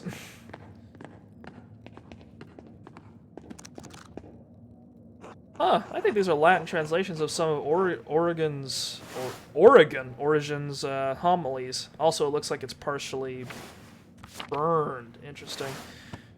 Origen. Prolific first-century ascetic and theologian, best known for his exegetical writings and homilies. Influenced the development of the Trinity and the ransom theory of atonement. Okay. Probably not a great gift for a young good... Wait. This is the same book hand as the notes I found when the Baron was murdered. Oh. Whoever wrote this is responsible for writing the notes. I need to ask Illuminata about this. Okay, we got a clue. A copy of Jacobus de Voragine's Golden Legend. Every good Christian should know the legends of the saints. And the Latin is simple enough that she should be able to read it before long. Oh, Richard de Bury's Philobiblon. It's a text on the collection and preservation of books. A 13th century English priest and later Bishop of Durham, Richard de Bury was one of the first private book collectors and is best known for the Philobiblon. Philobiblon? Which prescribed the care of his collection. Man, I am not. My lack of familiarity with Christian history is really showing. Maybe this is where Illuminati and Cecilia learned all their tricks. Certainly a good book for a printer's daughter. It's kind of cute that, like, instead of, like, Andreas buying, like, books for himself, it's just like, hey, what can I give to other people, I guess? Enrich the peasantry. Albertus Magnus's De Animalibus.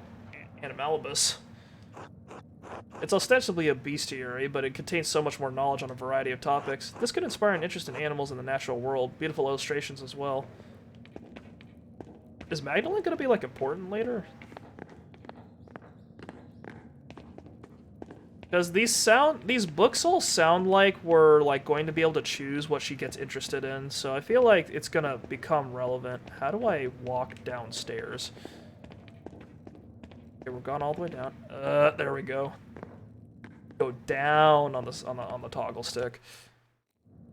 Have you decided on any books to purchase? Yes, just one.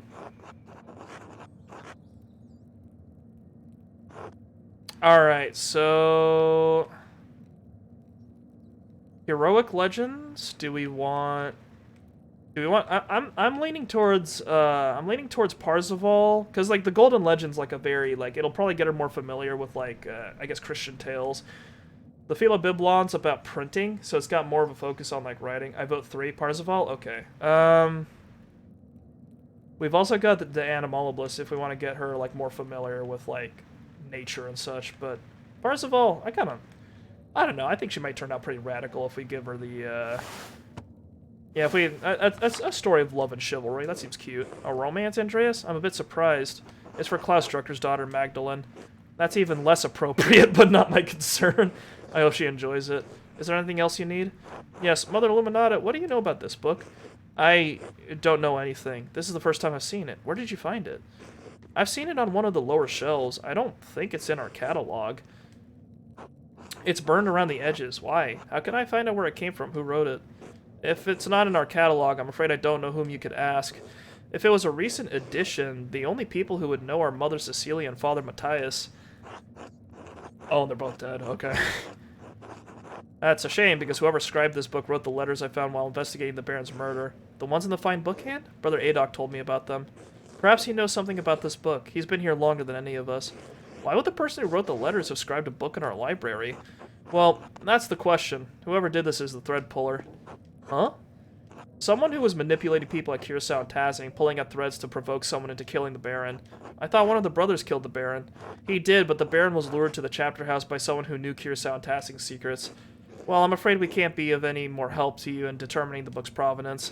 However, as it's not in our catalog and it's already damaged, I doubt Father Abbot would mind if you kept it. Excellent, thank you. I'm glad someone bothered to save it from the flames. Alright. We're now at, I guess supper time. Eat with the Druckers, that's right, we agreed to do that. Can we say anything else to Illuminata? Nah. God bless. And nothing else to say to Zidane. I like that she's the only religious person here that doesn't default to God bless you. She just says greetings.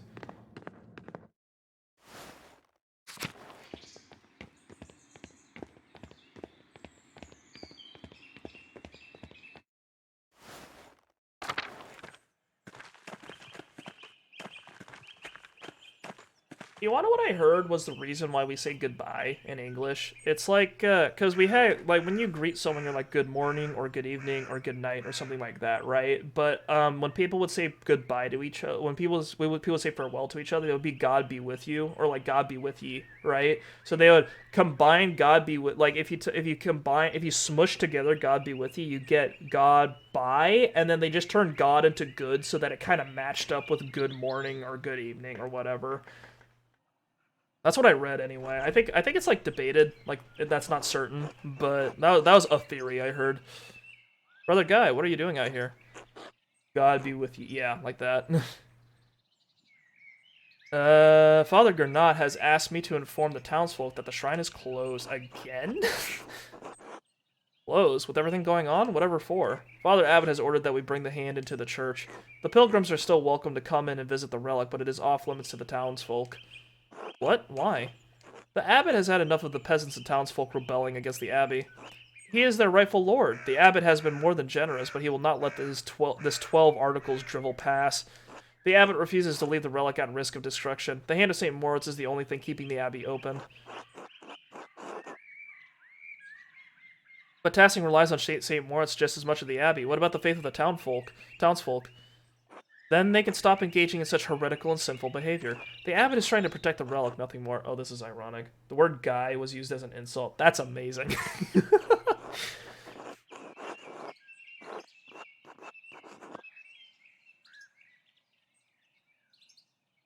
I somehow doubt that's the only thing on his mind. Back in the 1800s, I see. Will you question the abbot too, Andreas Mahler? Have you forgotten that you are a guest here in Tazing? The abbot doesn't want me here, so I'm not sure how much further I can damage my reputation with him.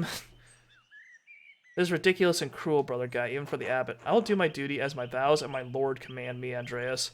God bless you. Oh, well.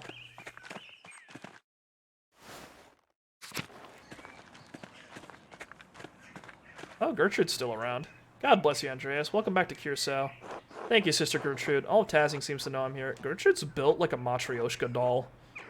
Like, with the habit. Cause the way the habit, like, fits her silhouette. You know what I mean?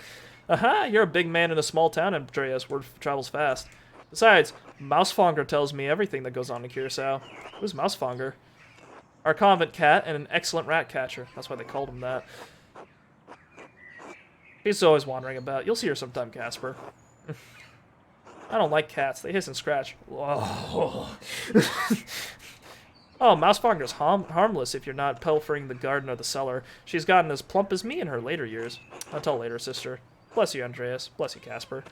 Alright, Casper doesn't like cats. Might have to let him go as an apprentice. I'm not sure. No, I'm kidding. Lisbeth. God bless you, Master Mahler. God bless you, Sister Lisbeth. Man, I don't think I've seen this person before. I don't remember her. Is working for Mother Illuminata very different than working for Mother Cecilia? My duties remain the same, regardless of who the prioress is. You are very devoted to the prioress, sister. Surely you've noticed some changes. Mother Illuminata prefers a warmer room. I maintain the hearth in her room throughout the night. They literally call the cat Mouse Hunter. What's up, dude in chat? What is up, my man? That's incredibly considerate, sister. May it bring glory to God. I must return to my duties. God bless you, Master Muller, and you, sister. All right, let's get out of here. I've had enough. I've been finagling enough with nuns. It's getting a little dusty here. All right, we are eating with the Druckers. We're gonna hang out with Klaus and Magdalene, and I am going to hear Klaus. I'm gonna sit there and listen to Klaus tell me about how fucked everything's gotten while I was ignoring his letters. let's pet Shlau one more time. That's a good fucking cat. Hell yeah. All right, Casper, pet the cat now. we're gonna get over this problem you've got with cats.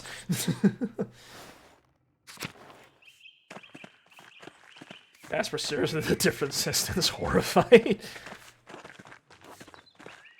All right, the Drucker house. Oh, who are these two? Ah!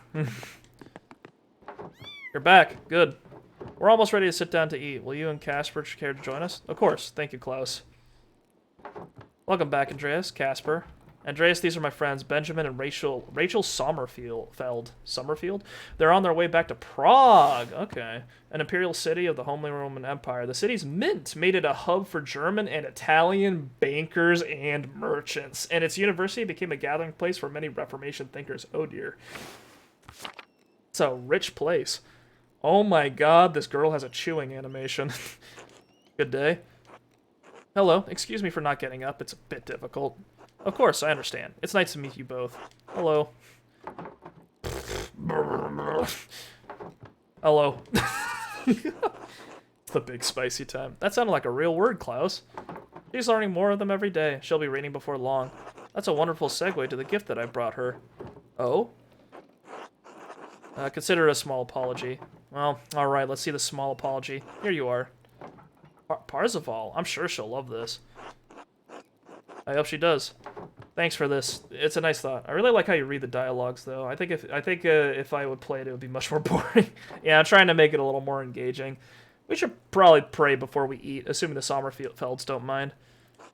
Not at all. We're accustomed to being guests in Christian homes. Thank you for asking, Klaus. Alright, I'll lead the prayer then. Yeah, this is a thing that never changed. When I've sat through a few graces. Bless us, O Lord, and these your gifts which we are bound to receive from your bounty. Through Christ our Lord. Amen. Amen. Amen. Amen. Oh, wow, nice spread. Ooh. Klaus, thank you again for letting us stay here. It's been such a long trip. Oh. Is it time? No, I'm fine, I think. I'm just sore everywhere. Oof. You got a kick. Anyway, we'd hoped to get home weeks ago, but the fighting has made a slow progress from Basel. Is your home in... Wait, hang on. Is your home in Prague? Yes, we run a print shop there. Have you ever been to Bohemia? Oh, yeah! Nothing like green mush. I'm down for green mush. Look at that. Unfortunately, no. I've been in France for most of the past few years. Wonderful. Unfortunately, we never made it that far. I'm glad we met another set of printers, because I thought this was going to be like a Druckers-only thing for a while. The standing order against Jews. Oh. Living in the kingdom makes it markedly less appealing. Well, you're all welcome here. Yeah, I imagine if you were Jewish at this time, you had to keep track of, like, where you're welcome and not. Because it wasn't easy. I imagine it wasn't easy. A really spicy time to be alive, I know. Let's see. Well, the skills for printing and painting are not that similar. What have you been working on in Prague? It's amazing to see how far printing has come so quickly. Some of the engravings I've seen are incredible. And new techniques, new types, new styles are being developed every year. Benjamin is trying to create a more readable script for Yiddish. We have typefaces for Hebrew, but it would be nice to have something separate for Yiddish. Ah, I see. Oh, novel. Yes, it's still a developing typeface and usually only used in Jewish women's books. I'd like our writing to be more accessible, especially to those who only read Yiddish. I see. Oh, cool. We're getting a tutorial. Here, something like this. I'll be sure to send you some samples when I'm finished, Klaus. Good, I like the... Oof. Yes, I'm fine. Klaus, what are you working on? I need to get ready to sell to travelers as the pass is open, but lately I've been printing the 12 articles for the town. 12 articles. Magdalen's picking the weirdest words to pick up on. Thanks to Father Thomas, everyone in town can read at least well enough to make it through that sheet. It's got a lot of people talking, and a lot are coming over to Otto's way of thinking. Well, you heard him yourself, Andreas. What do you think of what's happening at Tazing? The abbot's always been an ass. What do you expect? You're not wrong. Remember what happened to Attilia's house? The abbot took it away. Oh no, she lost everything. She works for Father Thomas now. Oh. I was as surprised as you are now. We all were. But that was the only charity available to her. Sorry, not trying to bring up bad memories. I was just trying to say that things have gotten hard on the peasants for years. It's just gotten worse lately. If the abbey is in such a bad state, there must be someone the abbot can appeal to for more money.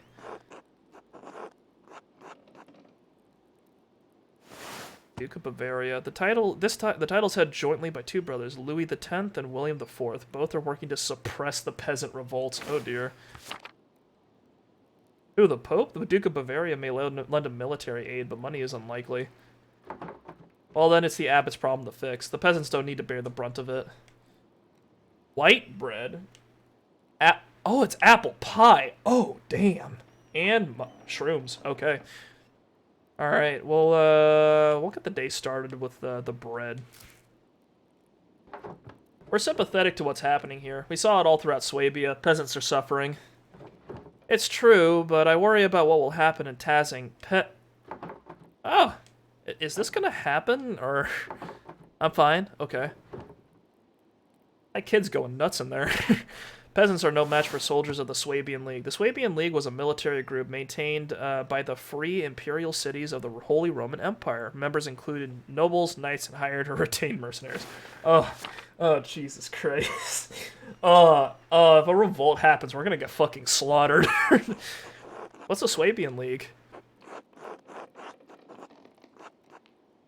Hang on. What does that say? Military group maintained by the free material. Okay, bat. How aggressive can we get? Mercenaries, soldiers for hire. They rally for coin, not for cause. We can't speak to their motives, as we try to stay far from them, but they were intimidating even at a distance. If the peasants aren't careful, Tazing could draw the wrong sort of attention. I know that Otto and the peasants are taking a risk, but I believe Otto will keep things peaceful. God, I hope so. Anyway, it's not the Swabian League, the Swabian League we have to worry about, but the soldiers of the Duke of Bavaria. Bavaria. The Prince Bishop has the church's authority, but the Duke's lands surround Tazing and Kirsau. Get that pottage. We're eating the pie last. Oh god. Oh god.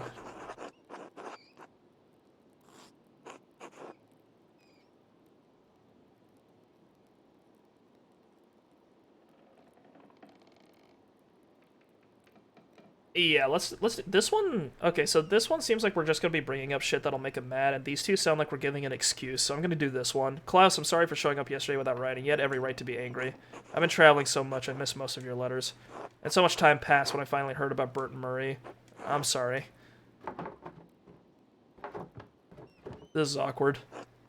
This is awkward. Oh god, weird timing. Ow. Oh, this is it. Oh, this is it. Oh no, I was afraid of this. We can't travel now. This is all my fault. We should have left Basil earlier. I love you, Benjamin, but be quiet. I don't care. I need help. Yeah, yes, we need a midwife. Is there one who would accept Rachel? I don't want to grab Stoltz. Stoltz is an asshole. Agnes is the midwife. I do have some medical experience. Have you ever delivered a child? Technically, no. Actually, and so actually, no. All right, who else is there? Agnes. She's the midwife. Could you get her? Klaus? Yes, I should get her. Agnes has delivered every child in Tassing as long as I can remember. She would never turn any woman away. My medical, like, proficiency sucks. I haven't used it at all. Thank you, thank you, thank you. Klaus, you're a mensch. Enough with the thanks. Get me the midwife! Yes. Andreas, you're forgiven. Casper, it was good to have you over, but you both have to leave. Of course. Good luck, Rachel. Thank you. I'll need it. I'll go fetch Agnes. Thank you for joining us, Andreas. Oh, I almost forgot. You should go see the bonfire preparations in the town commons. Aren't you more of a necromancer? I am a man of multiple academic interests. I have studied the body. I have studied rituals. I have studied nature. Academically. Yes, I'm a doctor. Doctor in modern art. Yeah, I got my I got my doctorate in art. Oh, I almost forgot. You should go see the bonfire preparations in the town commons. You missed them on your last visit. Klaus! I'm going. Thank you, Klaus. We'll be going. Take care. I like how everyone's freaked out. I feel like that's exactly what I'd expect if, like, there was a woman about to give birth. Like, all the dudes around are just like, oh god, oh god, oh god, what do I do? Oh, shit. Everyone seems to be working hard for the bonfire tonight. The commons look festive, decorated like this.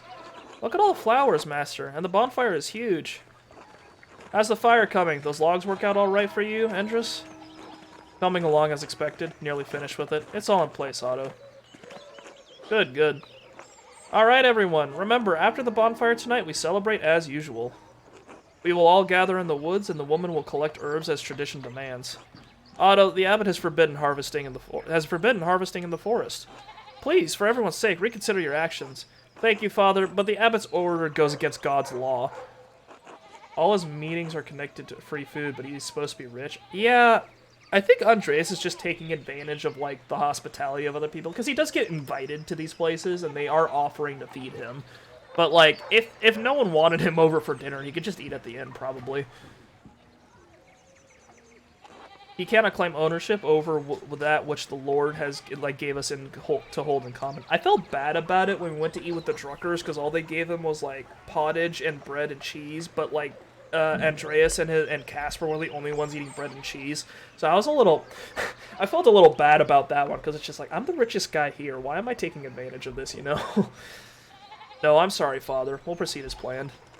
Tassing has never let anything get in the way of our St. John's customs as long as I can remember. We won't start now.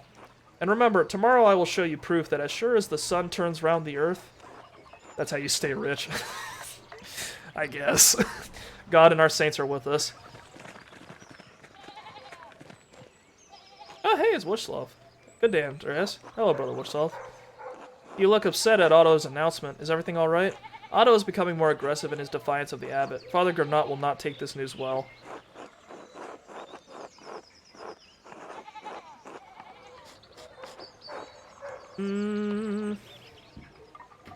Unless the abbot has a polearm up his sleeve, there's no way to stop them, and Father Gernot is too much of a coward. The abbot knows the Duke of Bavaria would not allow a massacre like what happened at Kempten to happen here. The abbot won't need an army, the Duke will send his. Fair point. But why is the abbot so angry about it? Didn't you just hear Father Thomas, Andreas? The abbot declared the woods off limits. Anyway, it's not for me to say. I'm sure the abbot will tell you more. He sent me with an invitation for you to dine with him tonight. Oh dear. I'm sure the father will want to discuss the situation over supper. Of course I will tell him. Thank you, Brother Witchlaw. Does the invitation extend to Casper as well? I'm sorry, Andreas, but Father Abbot has asked you to come to his house alone. Ooh. Please tell the abbot I'll see him this evening. Well, I guess I'll see what all this fuss is about. I'll meet you back at the Golden Hand after dinner, alright? His left face hair looks like a nuts. I appreciate the observation. Can I help set up the festival decorations while you're with the abbot? Yes, but be back before sundown, alright? Yes, thank you, Master. I'll see you later. I can't wait until we get to the point where things get fucked and then the game opens up again. Oh, wow. Look at this.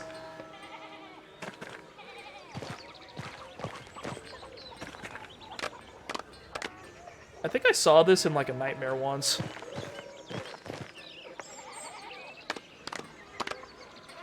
This is a party. This bonfire is much simpler than the one in Nuremberg, but it's pretty all the same. It's Carl. Hello, Andreas. Oh, Master Mahler. Master Andreas, you best not keep the abbot waiting. Go on, we'll meet up after supper. Alright, don't get into trouble.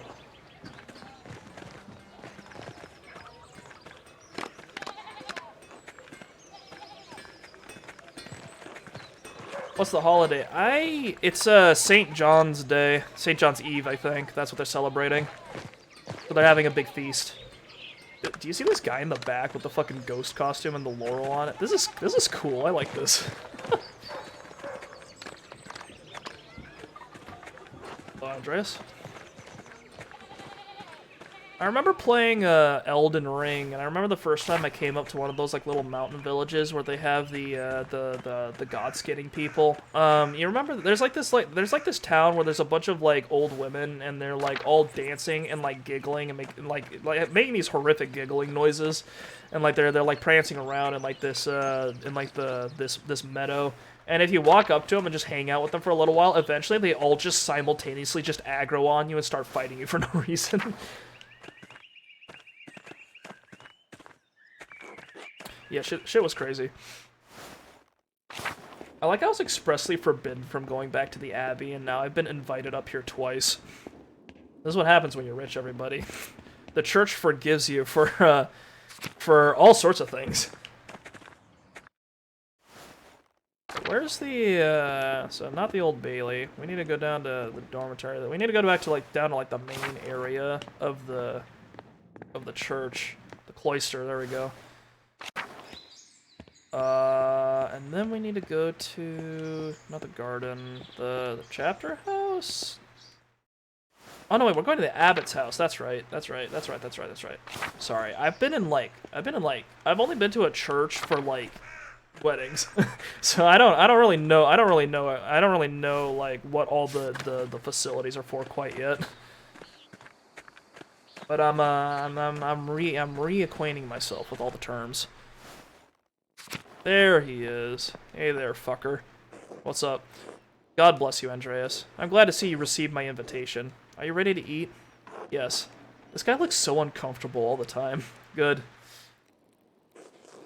It's just us two? Oh no. I guess you guys don't have many real churches. We probably, I haven't seen too many. Most of the ones I have been to hundreds. Goddamn. Yeah. No, it's in the States, most of the churches I've seen have been pretty humble or pretty small. It's just a single building, and then it's like a place to gather in. We probably have some abbeys and monasteries and stuff like that, but I haven't been to them. Been to a couple missions. That was interesting. If you've ever been to the west coast of the United States, they've got missions all the way up and down. And so if you want to see a religious institution, that's a place you could visit. If you ever visit the United States. But I know if you go to Europe, there's just castles and when I visited Europe, there was just castles and churches and stuff all over the place. I don't go unless John Seed is preaching. I don't agree with you, man. That's your responsibility. I hear he's got a problem if you record his sermons. Remember seeing something happening because of that. I will admit I was surprised to receive your invitation, Father, but I'm pleased to come. I thought you didn't ever want to see me at Curacao again, Father. What changed? Well, we'll be nice at first. Yes, well, when I heard you had returned to Tazing, the Lord convicted my heart to let bygones be bygones. Literally brainwashed by heaven to let bygones be bygones. I gotcha. Man, every 1 to 1.5 hours, my connection to Twitch fucks up, and reconnecting takes ages. Yeah, I could understand that. I used to watch Twitch on, Google Chrome or something, and a problem I had was that, every, 30 minutes, I'd be told that my connection got interrupted because it was inconsistent, and when I switched to a different browser, that Twitch works fine on the other ones. So you might, it might help you if you try a different browser for Twitch, if you're willing to do that. I think it's high time we reconciled, Master Mahler. Please sit, and we will pray together. Bless us, O Lord, and these your gifts which we are about to receive from your bounty. Lord, direct each of us here toward your wisdom, prudence, and guidance in our future actions. I'm on Firefox though. Okay, I can't help you. I don't know. I don't know what to do about that. Through Christ our Lord, Amen. Amen. Władysław was indeed prompt in delivering my message. I'm surprised you deigned to drop by at all. You have done quite well for yourself, after all. It is good to see that your time at Curacao was not squandered. You even look the part of the famous artist now. Well, what have you been doing in recent years after leaving such a mess in Tassing? Oh, wow. I spent much of my time painting commissions in France and learning from other artists there. There's a lot of reformation happening there, so I don't think he'll be very happy to hear that. City Council did approve me as master artist. We'll say I have a commission of Mary and Christ waiting for me in Nuremberg, but my patron wants to keep adding more of his associates in. I'm dreading going back to it. Surely the Lord will grant you the strength to succeed such a difficult endeavor. Right. Why did you really invite me here, Father? In truth, I had hoped to discuss the rising tensions between the Abbey and the townspeople. I'd like to clarify the situation for you, Andreas. He knows I can start shit. That's why he's got me up here. Please, Abbot, I'm all ears. I am relieved to hear it. I believe you've only heard from one side of the issue, Andreas, yeah? Otto's little speeches about taxes don't account for the entire situation. Why demand such high taxes then, Father? Like, I'm looking at the spread we've got, and this guy's eating really well, so, like, I'm not sure what he's spending this money on. We've got plum pudding, pheasant, and lebkuchen. Lebkuchen. It is true, but I see pie here. Yeah. Pheasant. So, where'd you get this pheasant from, huh? The villagers aren't allowed to go into the woods. Let's start with the pudding, I guess. With the scriptorium closure, lebkuchen is gingerbread. Nice! With the scriptorium closure, the taxes are necessary to make up for the lost income.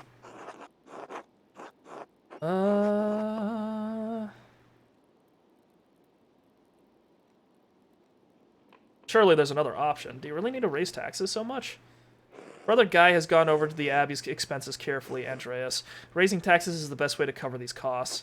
But what about prohibiting the peasants from using the forest? That's a new restriction. Let's eat the pheasant. Just to make a point. The forest belongs to the Abbey, and the peasants have no right to use it. Legally, it's theft. Why bring the issue up with me, then? You have to talk to the townsfolk, not me. I don't have a stake in this. I've tried talking with Otto, but the man won't budge. I asked you here for your opinion on the matter, since the peasants refuse to speak with me directly. Leb comes from Lieb, which means body, and Kuchen is cake. That's where the gingerbread man comes from. Body cake. Cake body. Interesting. I'm glad it... that's good to know, thank you. I hear they will continue their disobedience by collecting herbs on St. John's Eve. The whole town knows I've forbidden it. The matter is grave, and I will excommunicate anyone who defies my order. You would condemn the town over something so petty? That is up to them. Oh dear. So it is a house made of flesh, the riddle is solved. Am I made of house, or is the house made of flesh? He screams, for he does not know. Remaining impartial will be impossible as long as you're in town. Support me in ending this foolish rebellion. You have a reputation in town, Andreas. You're a successful man, and the townsfolk believe they are like you. I'd like you to convince the other townsfolk, the printer for example, that this uprising is not in their best interests. The rest of the town will follow, and the peasants will have no chance to resist. We can end this peacefully.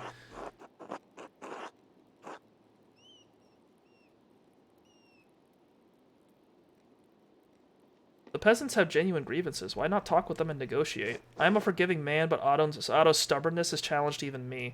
Otto is past the point of talking, Andreas. That's why I'm begging you for help in the matter. Please, take more time to think about it. I apologize. We must conclude for now. I must excuse myself. I am expected to lead a service at Compline tonight. Think on what we've discussed, Andreas. I trust you can find your way out. I will, Father Abbot. Good night. Okay, so we've got a new choice. Are we going to... Who are we gonna? Hey, give us some pie before you kick us out. Oh, we ate the whole fucking thing. The table was clear. Bastard man will give us pie. Came here for pie. Why else would I come out into the wilderness like this? This tawdry little village. If I don't get pie, what's the point?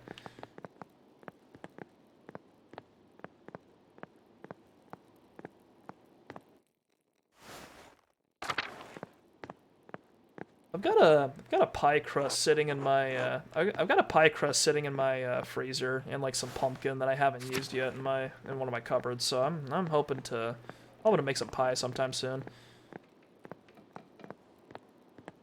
Pumpkin pie is pretty fucking good, especially if you find a recipe that like has like a good balance of spices in it, like with nutmeg and stuff like that.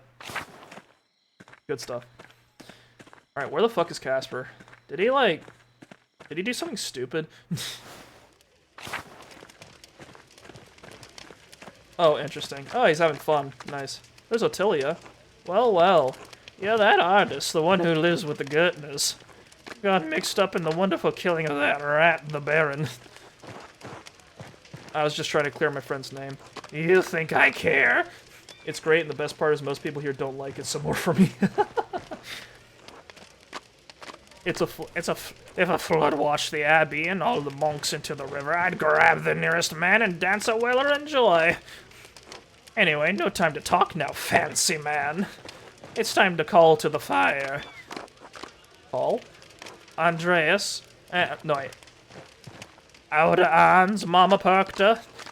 Nous Ardain kes God parti. They, nous Clementi. That's my best witch voice. I hope you guys like that. Alright, see you later, Ottilia. Enjoy the evening, Andreas. But if you want my advice, stay out of the woods tonight. Evil old woman. Maybe I should have had her killed. Master Andreas, look at how big the bonfire is. The decorations are so fancy. Why do people hate the Abbey so much? They are taxing them aggressively. Basically, she cast a spell, watch out. Ooh. Basically, so you remember how the village was having some trouble with the taxes? So basically, the Abbey doesn't have a scriptorium anymore, so they can't get commissions from rich people from like the local cities. So as a result, their income has gone down, and they're trying to supplement their expenses with their expenses with more taxes from the peasantry. So now they've increased the death tax. So if someone dies, their estate, like half of it goes to the Abbey. They've been taxing, I guess, like the bread and like all that other stuff harder. So people like the Gertners, who like make most of their money from growing wheat, they can't afford much. They can't afford much anymore, and they're all sick and they're all working themselves to the bone, and it's getting bad. So the villagers are getting kind of desperate, and then they would get money for the scriptorium. Yeah, so like the Baron Rothvogel, like he was paying a lot of money for a book. That's why everyone was really concerned about the guy having a good time.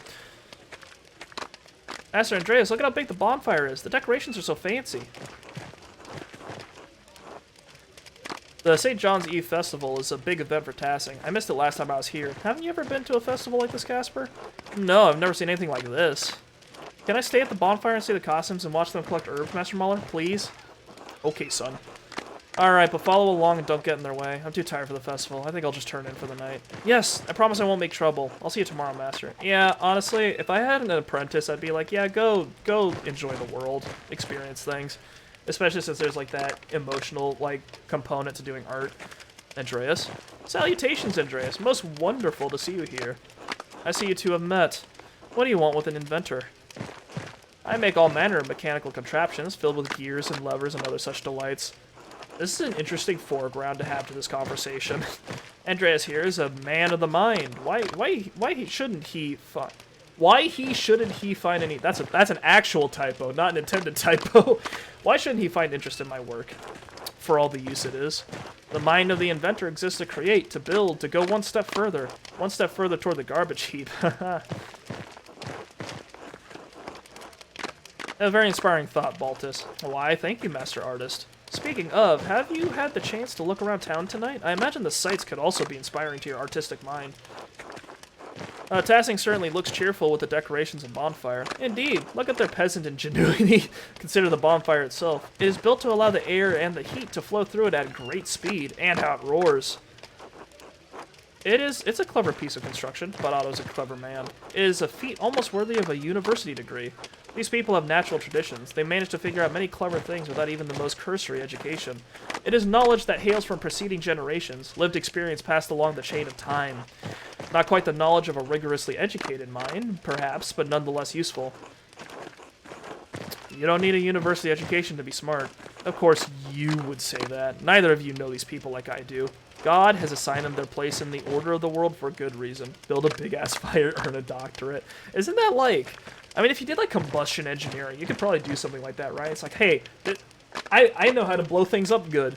Hell yeah, here's your degree. It's probably more complicated than that, but that's how I like to see it. There is some merit in learning from the peasants, even you, Werner, given their understanding of herbal remedies. Their traditions are profane.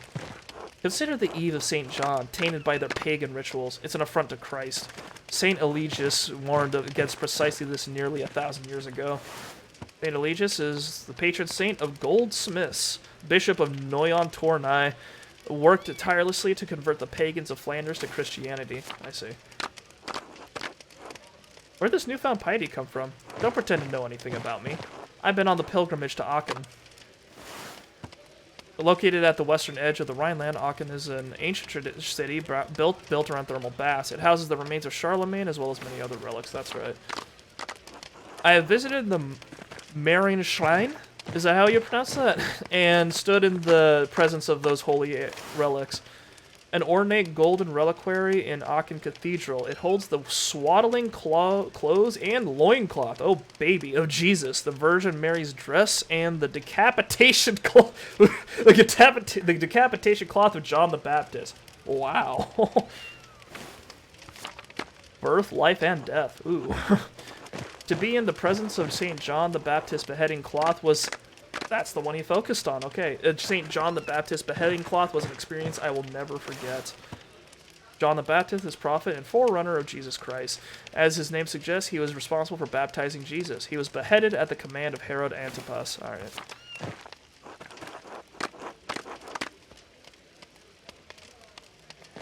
I've seen the reliquary several times on my visits to Antwerp. It seems to have done you little good. Perhaps you should visit again. Werner... Dude, a doctor that's also an asshole is the fucking worst. Now, let us keep peace in our hearts as brothers in Christ. We're here to celebrate. I'll let you continue with your evening then. Good night. A very good night. Oh, and do come by my workshop, Master Mahler. I would love to exchange ideas. It would be my pleasure. Splendid. Until then, Mahler. How's the old Peter looking? Good evening. Good evening, Andreas. Nice to see you here. Grandpa, look who it is. Oh, the artist. You're still around? Okay, sorry. It was, Il Peter was not speaking at first. It was Veronica, and then it was Il Peter after that. I gave Veronica the old sick man voice on accident, because I don't read. I thought to stay and enjoy the festivities. Look at this guy in the background. He's just hanging around. He's just standing. Thought to stay and enjoy the festivities. Ah, you call this a festival? You haven't seen nothing yet. You're not going to tell the story again, are you? You kids need to learn it by heart, else Perkta will run you down. Ah, this is about the Wild Hunt? In Germanic folklore, the Wild Hunt is a supernatural cavalcade of spirits and fiends, which may cause destruction or portend war and other catastrophe if not adequately appeased. The Wild Hunt is often led by a legendary figure such as Perkta or the Devil. That's about the Wild Hunt? Yes, it draws near. Heed my warning. Grandpa, you're getting agitated again. It's not good for your health. Nonsense. I can outlive any bastard out there. So, where was I? I'm guessing you're about to regale me with a tale about the traditions of these mountains. Ah, no respect for the old ways. You don't have to believe me. This isn't your home. These aren't your customs. Come, Dark, the White Lady will ride through these wild places. Man, your coughs are authentic. Come Come dark, the White Lady will ride through these wild places, whether you believe in her or not. The masks are to protect us as we banish the witches and spirits into Perkta's path. Oh, it kind of sounds like Halloween. She punishes all humans she finds in the woods on St. John's Eve, since only witches are out in the wilderness. Anyone caught will be turned into animals. No one but a priest can then turn you back. Oh no, to be brought low, to a mere beastly existence. A grim fate. Stay indoors tonight. If you want to come outside, stay within the light of St. John's fire. At least St. Sachio blesses the herbs in the forest this night. And the woman will gather the herbs, regardless of that bastard abbot. It's certainly important to stockpile some for the winter. So thank you for teaching me more about local traditions. Hey, Big Jorg. You grab some of those ashes with you after the bonfires died down. Fine. Oh, clever. The ashes will be good for the soil in your garden. You're a smartass for a city boy, eh? Best we drive the cattle across the ashes too. Keeps them from disease. Now that story time is over. How are you enjoying the evening so far, Andreas? I've spoken to a few other people here. Very enlightening. It's the best time to spend with your friends. Have you heard anything interesting? Gossip. You two are like that burner in the forest. Smokey, that's the one. Always nosy about other people.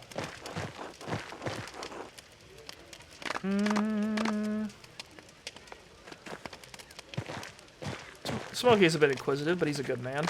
I guess at least he's not a bastard like the abbot. I think we've taken enough of Andres' time, haven't we? Enjoy the night celebrations. Until later. Alright, that was fun. Oh god, everyone wants to talk today. Hello, Master Mahler. Evening, Till. Enjoying the festival? Very much so. God, I can't handle this man's font. I perhaps feel a tad old for the more active side of the celebrations, but I enjoy the sights and sounds.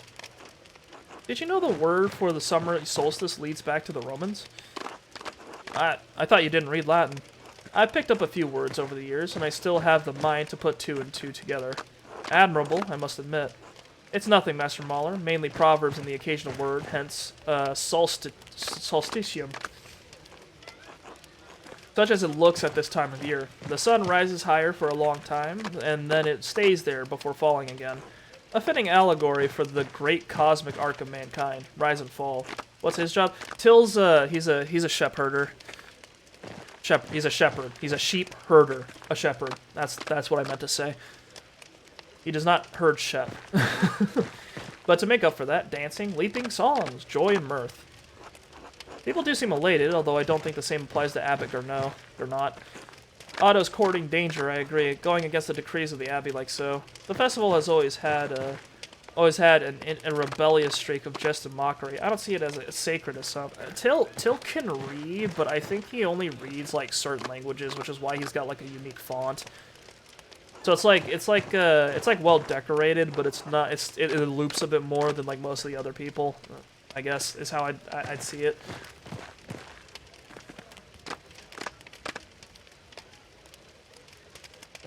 And what are we mocking?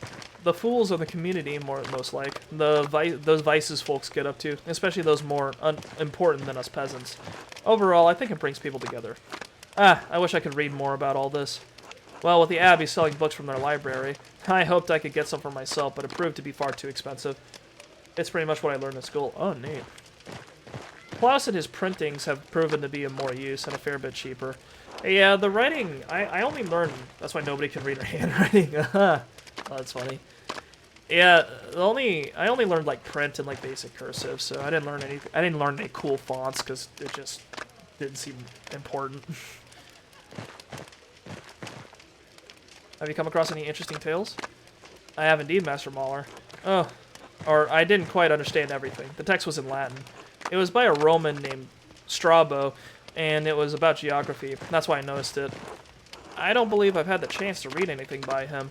It was a fairly complicated read, I must admit. The book was about many kinds of barbarians, which also included the Ryatai tribe that I read about years ago. The people who used to live on this very land before the Romans arrived. He called this place Ratium and described it as a cluster of daub huts, and its people hostile and warlike, only interested in hunting and fighting. There was something about Manus and his sons, but I couldn't understand a lot of it. In any case, when the Romans came, most of these locals were driven out, but some were captured to work in the fields and the mines. What happens to the locals who were forced out? No idea. I would imagine that after the Romans were driven off, when their empire started falling apart, maybe the barbarians came back. But were they really the same people, or nomads from elsewhere? I guess we may never know. Thank you for the quick history. I'll let you get back to the festivities. Enjoy yourself tonight, Master Mauler. Until later. I like Attil's old, but not, like, super ancient, so he's missing some ink, but not, like, a lot of it. Why, Martin, look who it is. Good evening, Andreas. Andreas, you're staying for the festival, I hope? Of course he's staying. Who would miss this? Especially after you burly boys built such a beautiful bonfire. A burly boy like me would do anything for you, Dove. Couldn't help myself. Well, that'd just be weird. Brigitte, Martin, you're both feeling very festive, I see. The food, the fires, the dancing. It really is a night to enjoy. It's to honor the anniversary of the birth of Blessed John, a vigil for he who paved the way. Yes, and he'd have liked everyone to have a good mood in their hearts and good food in their bellies. As a hermit who wandered in the desert living off locusts and wild honey, he probably wouldn't agree. I'd like to live off some wild honey myself, if you catch my meaning. Sorry, you gonna heed Otto's call and go into the forest? No, I'm really not looking for trouble. There's enough of that going around. Even though you supported him earlier during his speech, he speaks his mind on what's important, but like I said, I have no personal interest to provoke the abbot. We are God-fearing people, Andreas.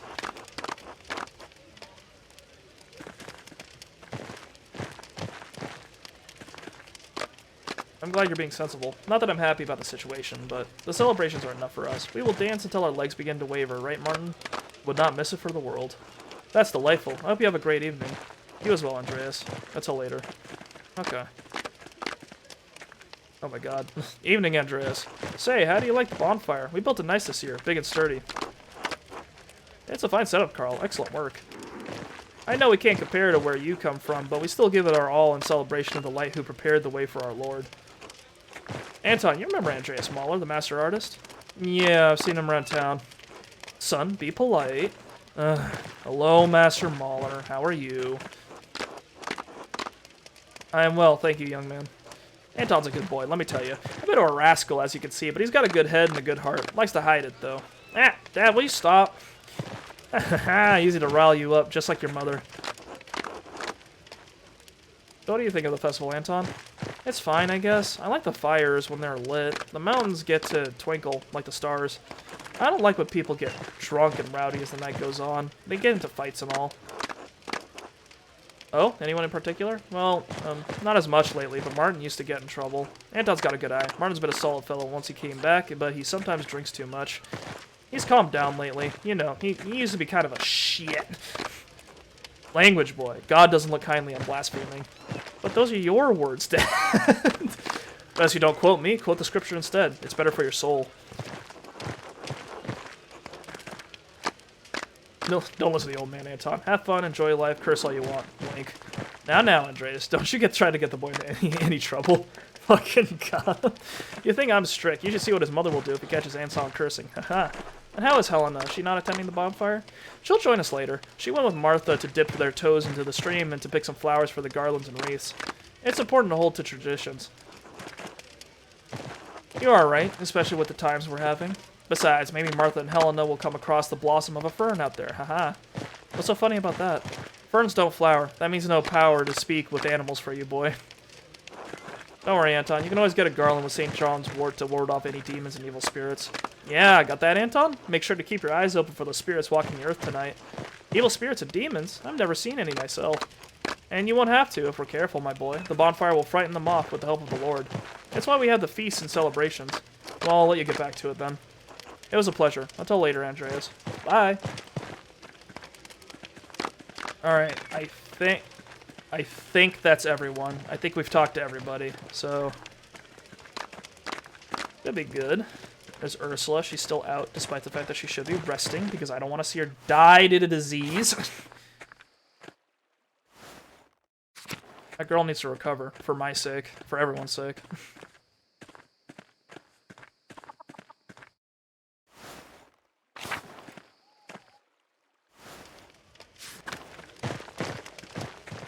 Alright, I think that's everything, so let's head back. Okay. Back to the meadow, back to the inn. There we go. What happened with their baby, though? Whose baby? There was a baby that, like, some people have lost children, so... Like, some of the children, because this is 7 years after the last act, so some kids grew up, some kids died. A painting of the Virgin Mary. What does the labyrinth symbolize? The Printer family? Oh, shit. Yeah, okay, yeah, Drucker. His wife and his kid died. His wife had a daughter right before, like had a daughter before his wife died, but it's just him and his daughter now. His daughter's name is Magdalene. She's like a little blonde girl. All right.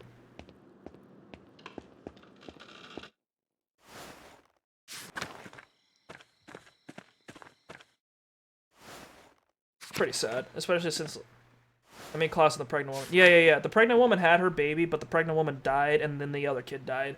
So the woman was pregnant with Magdalene. Oh no! Oh, you mean that other family? Yeah, I don't know. They're currently. You mean the ones we saw earlier? Yeah, gotta go. Thanks for the stream. Thanks for coming by, man. Thanks. Have a good weekend. No. Yeah. So the guy with the pregnant woman that we had dinner with. That's what you're talking about. Okay. So I don't know yet. They're currently still. I think they're currently still dealing with birthing the child. So we'll see how that goes later. Hello, Andreas.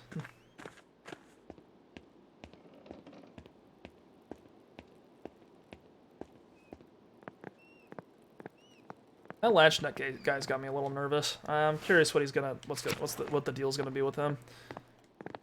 It's getting late. I should get some rest. Yeah, let's sleep. Let's see what the morning brings.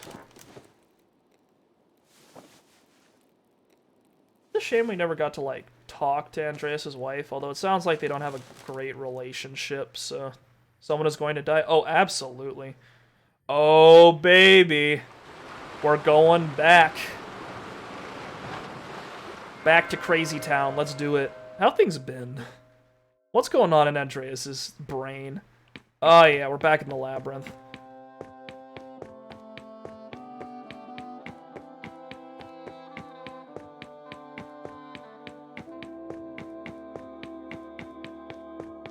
Oh yeah, this is just one path, so okay, I think we're good. No thoughts for me, Andreas? You're just making me do this? You're just making me put you through this? This is there we go. Sabine. What is it? Wait. Come home. I know. You know what? You want me home. You've been asking me for months. And for months you haven't answered. What am I to you now? An annoyance? A bother? A nuisance to be ignored while you lead another life in Paris? Was there ever an ounce of love in your heart for me? She's got an interesting font. Why did her H's like swing so far to the left like that?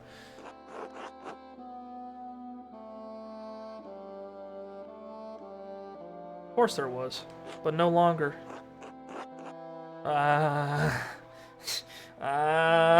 This is uncomfortable.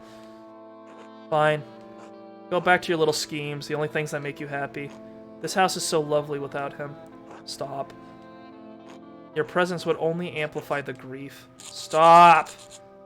Leave me alone. Leave me alone with the memory of him. Stop! Just leave me alone, just for one night. One night where I don't have to dream about him. Oh, did we lose a son? Please. That explains why Andreas has the relationship with Casper that he does. He lost a son and Casper's like a surrogate. Okay. That sucks. That also explains why he had such a negative reaction when he was talking about Wolf with, because you remember when we talked about Wolf with God, I forgot her name, but like he got like his thoughts were immediately negative, where it's like, why would she want to talk about her dead son? Why would you bring that up? And then like he had like a lot of internal conflict about it. Like that explains it, because he lost a son, so it's like a sore thing for him. Oh no, August.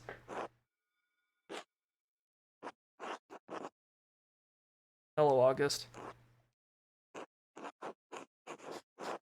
I know you aren't going to say anything.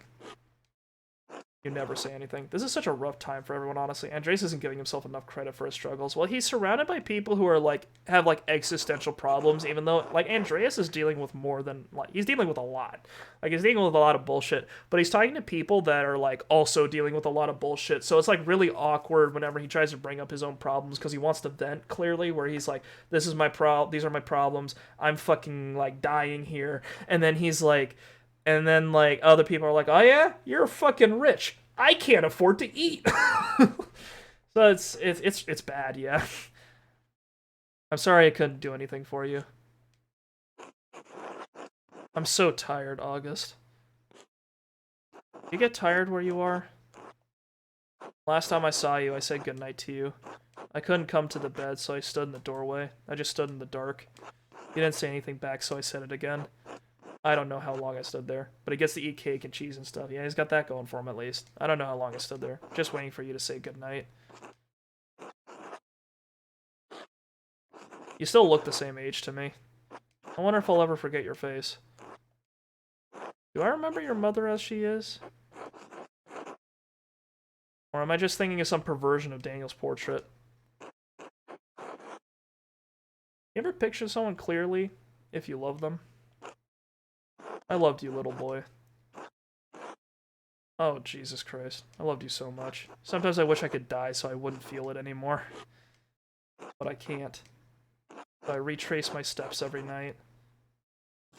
And I find my way back to her. Back to you.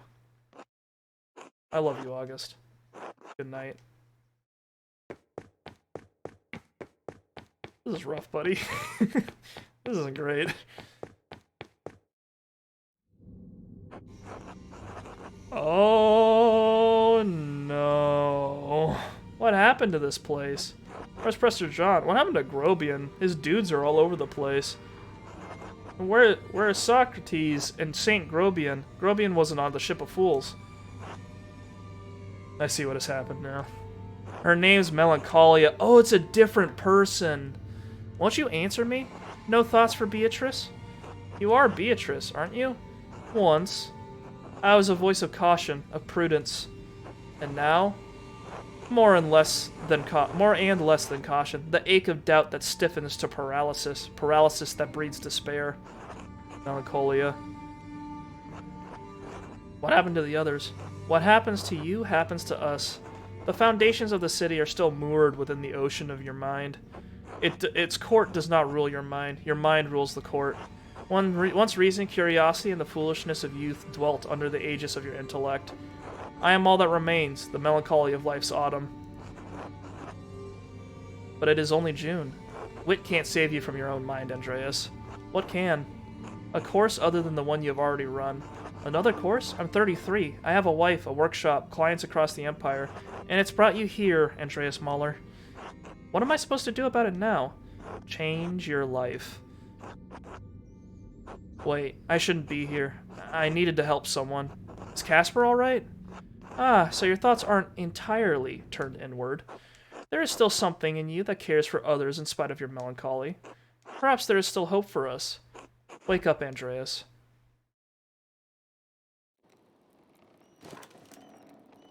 Oh, it's the middle of the night. Casper has still not come to bed. Fine, Casper. Go to bed. No. The room is smart. Yeah. Did something bad happen?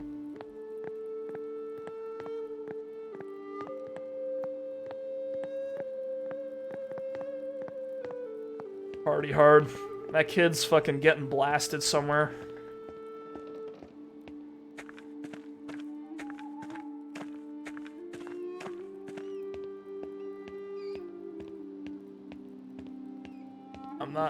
This music's got me tense.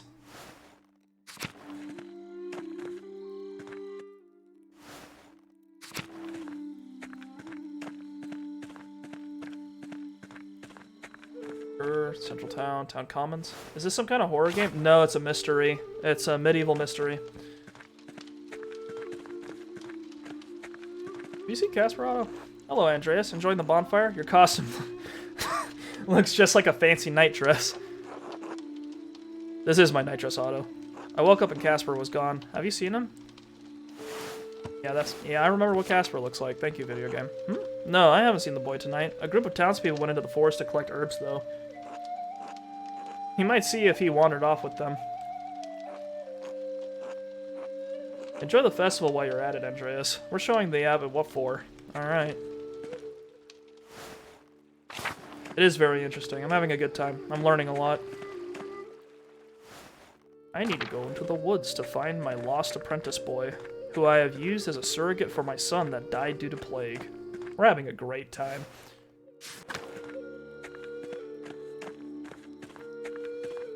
In the woods, in my jammies. Let's do it.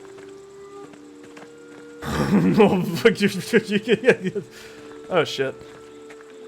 Hey there, everybody. Dude, is this how stories about like ghosts and stuff start? People get drunk and then stumble around after being wrapped in their fucking bed sheets in the woods, and then they see it and they're like, that's some fucking freaky shit. And there's demons in the woods.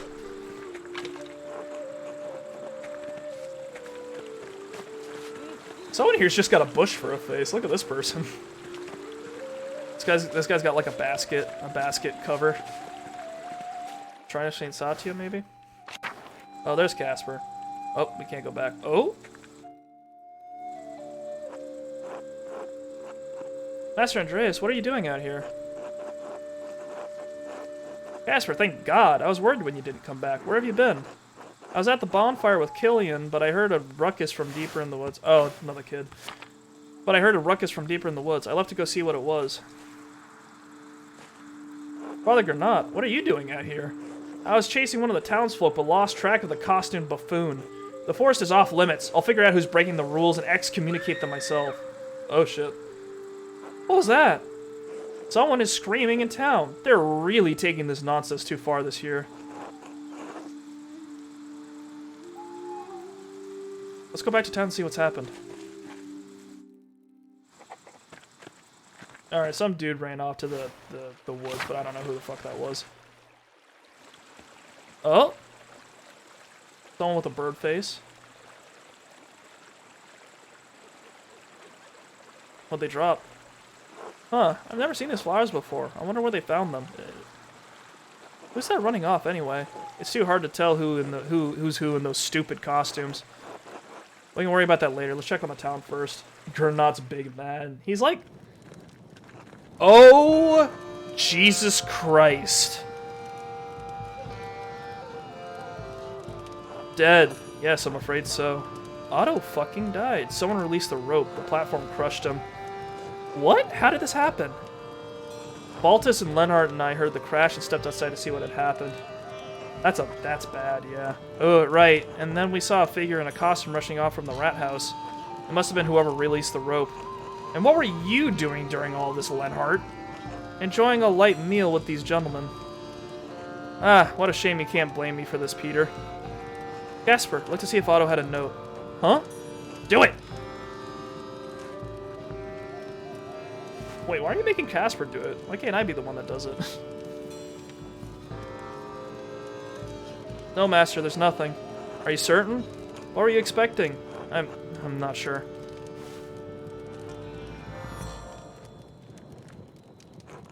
My God! Oh, that's bad. Otto! Oh, no. Ew. The abbot must have killed him. The bastard always had it out for Otto. We all knew it. Uh-oh. We need answers. How dare you? I won't just stand here and be accused of such a foul act by a peasant. Oh, dear. Go after him. Wait, no. The abbot was with us. He's innocent. That's right. That's right. There's no way he could have killed Otto. Grab the artist and the boy, too. We'll get... We'll get to the bottom of this. Casper, run! Oh, God. It's getting bad. It's getting bad. To the Abbey.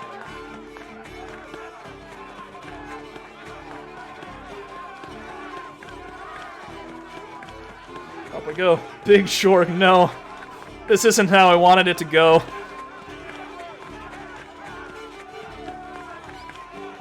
Good thing Andreas stays in shape. Good God. He could have gotten fat with how rich he is. Brothers! To the library now!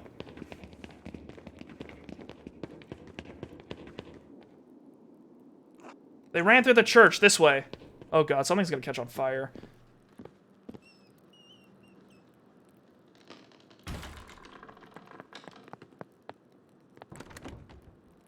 They've locked the door. Oh, this is bad. Andreas, get out of the way. Otto's death demands justice. The abbot couldn't have killed Otto. He was with us when we found the body. That's true. He did arrive with you, but you don't know where he was before that, do you, Andreas? Where else? Who else would want to kill Otto? Coward! Killer! Andreas, move! If you go after Quadrata, the real killer will get away. No mercy. Face us.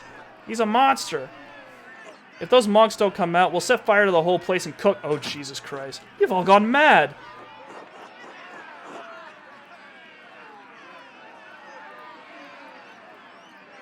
You all have good reasons to hate the abbot, but he's not the culprit here. Look, Quadrata wasn't the only one who disagreed or disliked Otto. There must be someone else who killed them. We should figure out why someone else would want to kill him.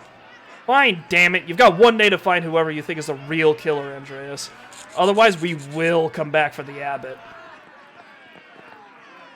Andreas, all I want is justice for my husband. Please, you must find the murderer. I swear I'll find whoever really killed Otto. We're doing it again, boys.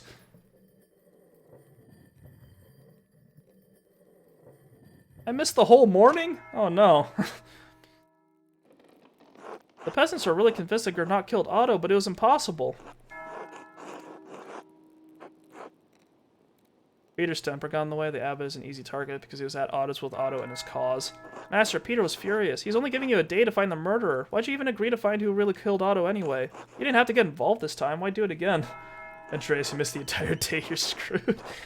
You just slept the whole day away. They're just gonna go kill him. I don't know. Could you imagine if I picked this option? Just like, you know, if I get stuck trying to solve this murder, I don't have to go see my wife again. So, like, it's not that bad. Oh, that'd be pretty, yeah. It does seem pretty uncomfortable back in Nuremberg, though, so everyone deserves justice, Casper. You have a good heart, Master Andreas. So who do you think did it, then? Where do we even start? We should talk to Lenhart. He always hated the peasants and supported the abbot. He was very vocal against Otto in the town commons the other day. Even if he didn't kill Otto, he might know who else had the motivations to. Oh, what about Martin Bauer? When we saw him talking to Otto, they seemed to be arguing over something. It's not likely. Martin supported Otto and the peasants. It would be worth talking to Martin to see what they were discussing. He might have an idea who wanted to kill Otto. Good idea. Who else? Sure, we can find some other suspects. We'll have to do some more investigating to find out who the murderer is, but we'd better move fast. Could the murderer confess to Father Thomas? Well, maybe. Even if the murderer did, Father Thomas is bound by the seal of confession. He won't tell us. However, we could eavesdrop on confessions. Since St. John's Eve just happened, the townsfolk will all come in to confess. Oh yeah, one of the townsfolk might have heard something anyway. That's a good place to start. We could also ask around at the Golden Hand. The travelers might have seen or heard something useful. What about the person who ran by us in the forest? They were wearing these flowers. I've never seen them before. Right, we have to find the source of those flowers in the woods. That might give us some sort of connection to the killer. Oh, big brain. Oh, wait, I know this flower. It's a marsh marigold, and it grows in wet, shaded woods. Perhaps around the St. Sasha shrine? The large tree in the area would provide the adequate environment. We have a lot of good places to start. Even though time is short, we have a good chance at finding the real killer. Alright, let's get to work. Let's do it. Alright, well, we'll investigate a little bit. There's a child here. We'll investigate a little bit, and then I'll call it for tonight. Hello, Master Mahler. Anything I can do for you? Yes, actually. You're pretty vocal against Otto in the town commons. What was that about? Just what I said then. I don't want anyone to get hurt, especially now. I take it back. We're fine since we study heretical subjects. Yeah. We've already had one death in Tazing. We don't need any more.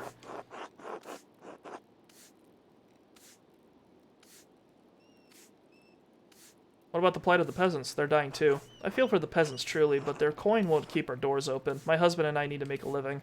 The Golden Hand relies on pilgrims and travelers for its business, Andreas. If Otto gets his way, everything would be chaos. Swabia is burning as it is. We need the law to live civilized lives, Andreas. What Otto was advocating for scared me. I'll do whatever I can to find the murderer and instill order again, Hannah. Thank you, Master Mahler. I wish you the best of luck.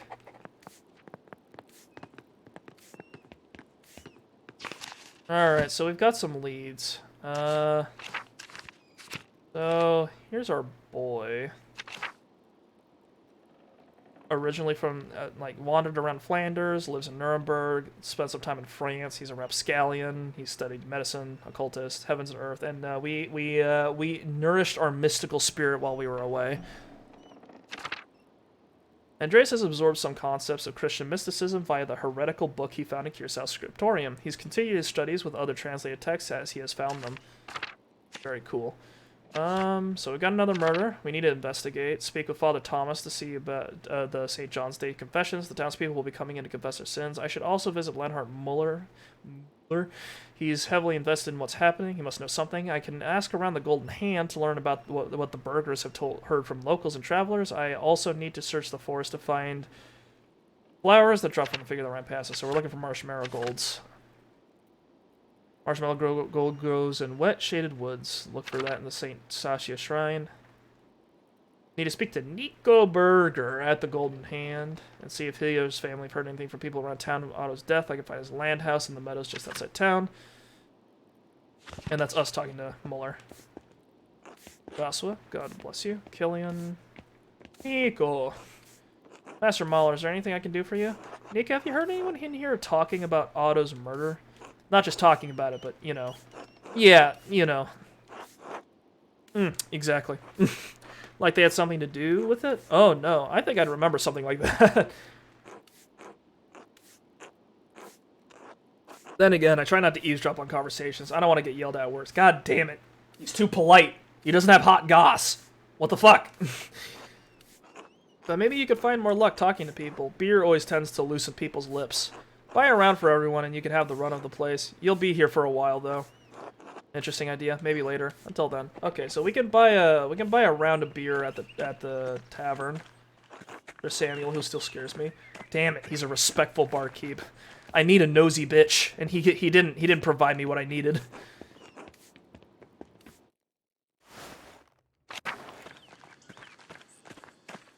All right. Pet Schlau one more time while I think about what to do next.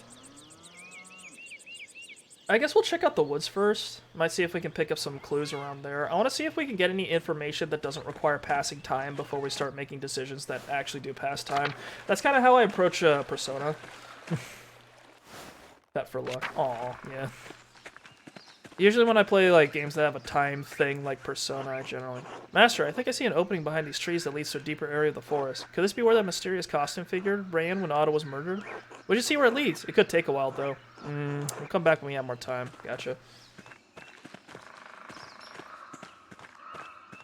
I wish I could talk to Peter and, like, maybe ask for another day. Because, like, it's not like we're waiting on someone else to come up and, like, fucking obliterate us. He's just... Like, it's entirely his decision. Here's some flowers, Master. Close, but not a match to the ones you found. Let's keep searching. There's Smokey. Oh, hello, Master Mahler. You're looking well. Thank you, Smokey. How are you? I'm well enough, I guess. Voxlov went his way a few years ago, which I suppose was bound to happen. Yeah. I miss the company sometimes, but now there's no one to keep me from my gossip. No one to tell it to, either. Have I missed much? The things I could tell you since you left Tazing. We'd be here till Kingdom Come. Deliverance. Oh? I did see another Imperial Reichspost courier right from the Abbey a few days ago. We've got hot goss. We've got flaming goss. Imperial Reichspost. A private mail service run by Thurn and Taxis, the Thurn and Taxis family, and approved by the Holy Roman Empire. Oh, dear. The tax carrier. Brother Guy dropped the bag once. It looked heavy. The Abbey must be doing better than that abbot is letting on. Oh, fucking Christ. Dude. I've heard the Abbey was struggling with its funds. Curious, isn't it? The couriers arrive once or twice a month. Doesn't help that the Abbot has tightened restrictions so close to St. John's Eve, too. The townsfolk get up to all sorts of mischief then. Okay, My face is going to be completely frozen for a little bit because my phone just died because I didn't charge it overnight. So we're going to continue the rest of this conversation, and then I'm going to end the stream after that. Anyway, I'm just going to be frozen on your guys' screen, so I'm sorry for that. Just assume I'm making the facial expressions you'd imagine me to make. What sort of mischief? I'd wager Johan and Kat will find some corner to play in again. Ah. Really, these two? Okay. It's practically tradition at this point. Veronica and Brigitte might go out for a midnight dip by the waterfall, too. Okay. I swear the eyes just moved. I don't know what you're talking about.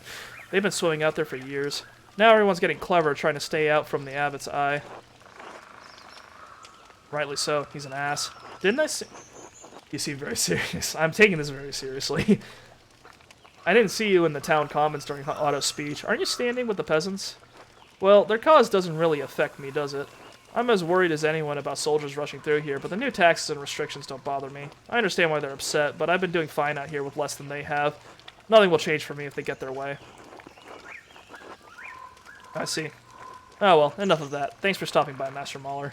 Until later, Smokey. Until then. Yeah, my character, like, I have this expression, like, by default normally, and I made, like, an image once where it was, like, it was me with, like a cowboy hat, and I was, like, I was like, at a bar with, like a shot of whiskey, right? Like, I just kind of did a little pixel art and made that. It's, like, it's my profile picture on something, and I showed it to a friend of mine, and I was like, what emotion does this image represent to you? And he said, harrowing sorrow. But yeah, now that I've acquired my thousand-yard stare, I think this is a good time to end it. So, next time we come back with Pentiment, we'll see about solving this murder. I was surprised Otto was the one to bite it. I thought it would be another person from the Abbey or something, but I guess it does make sense because he was kind of in the middle of the whole thing. But yeah, next time, tomorrow we'll be playing Final Fantasy XII, so I should be on around the same time for that. But Pentiment will continue shortly after that. I was worried it would be Casper. I was also worried something was going to happen to Casper, but come to think of it, I think something happening to Casper wouldn't, like, incite the sort of, like, conflict that we've got right now, so it makes sense that it wasn't. I am concerned about this boy, though. I want him to I want him to make it. Anywho, with that said, thank you all very much for watching. I'm glad you guys could come around. Hopefully I'll see some of you guys soon. If not, I hope you guys have a fabulous rest of your weekend, and I'll see you guys next time. Goodbye.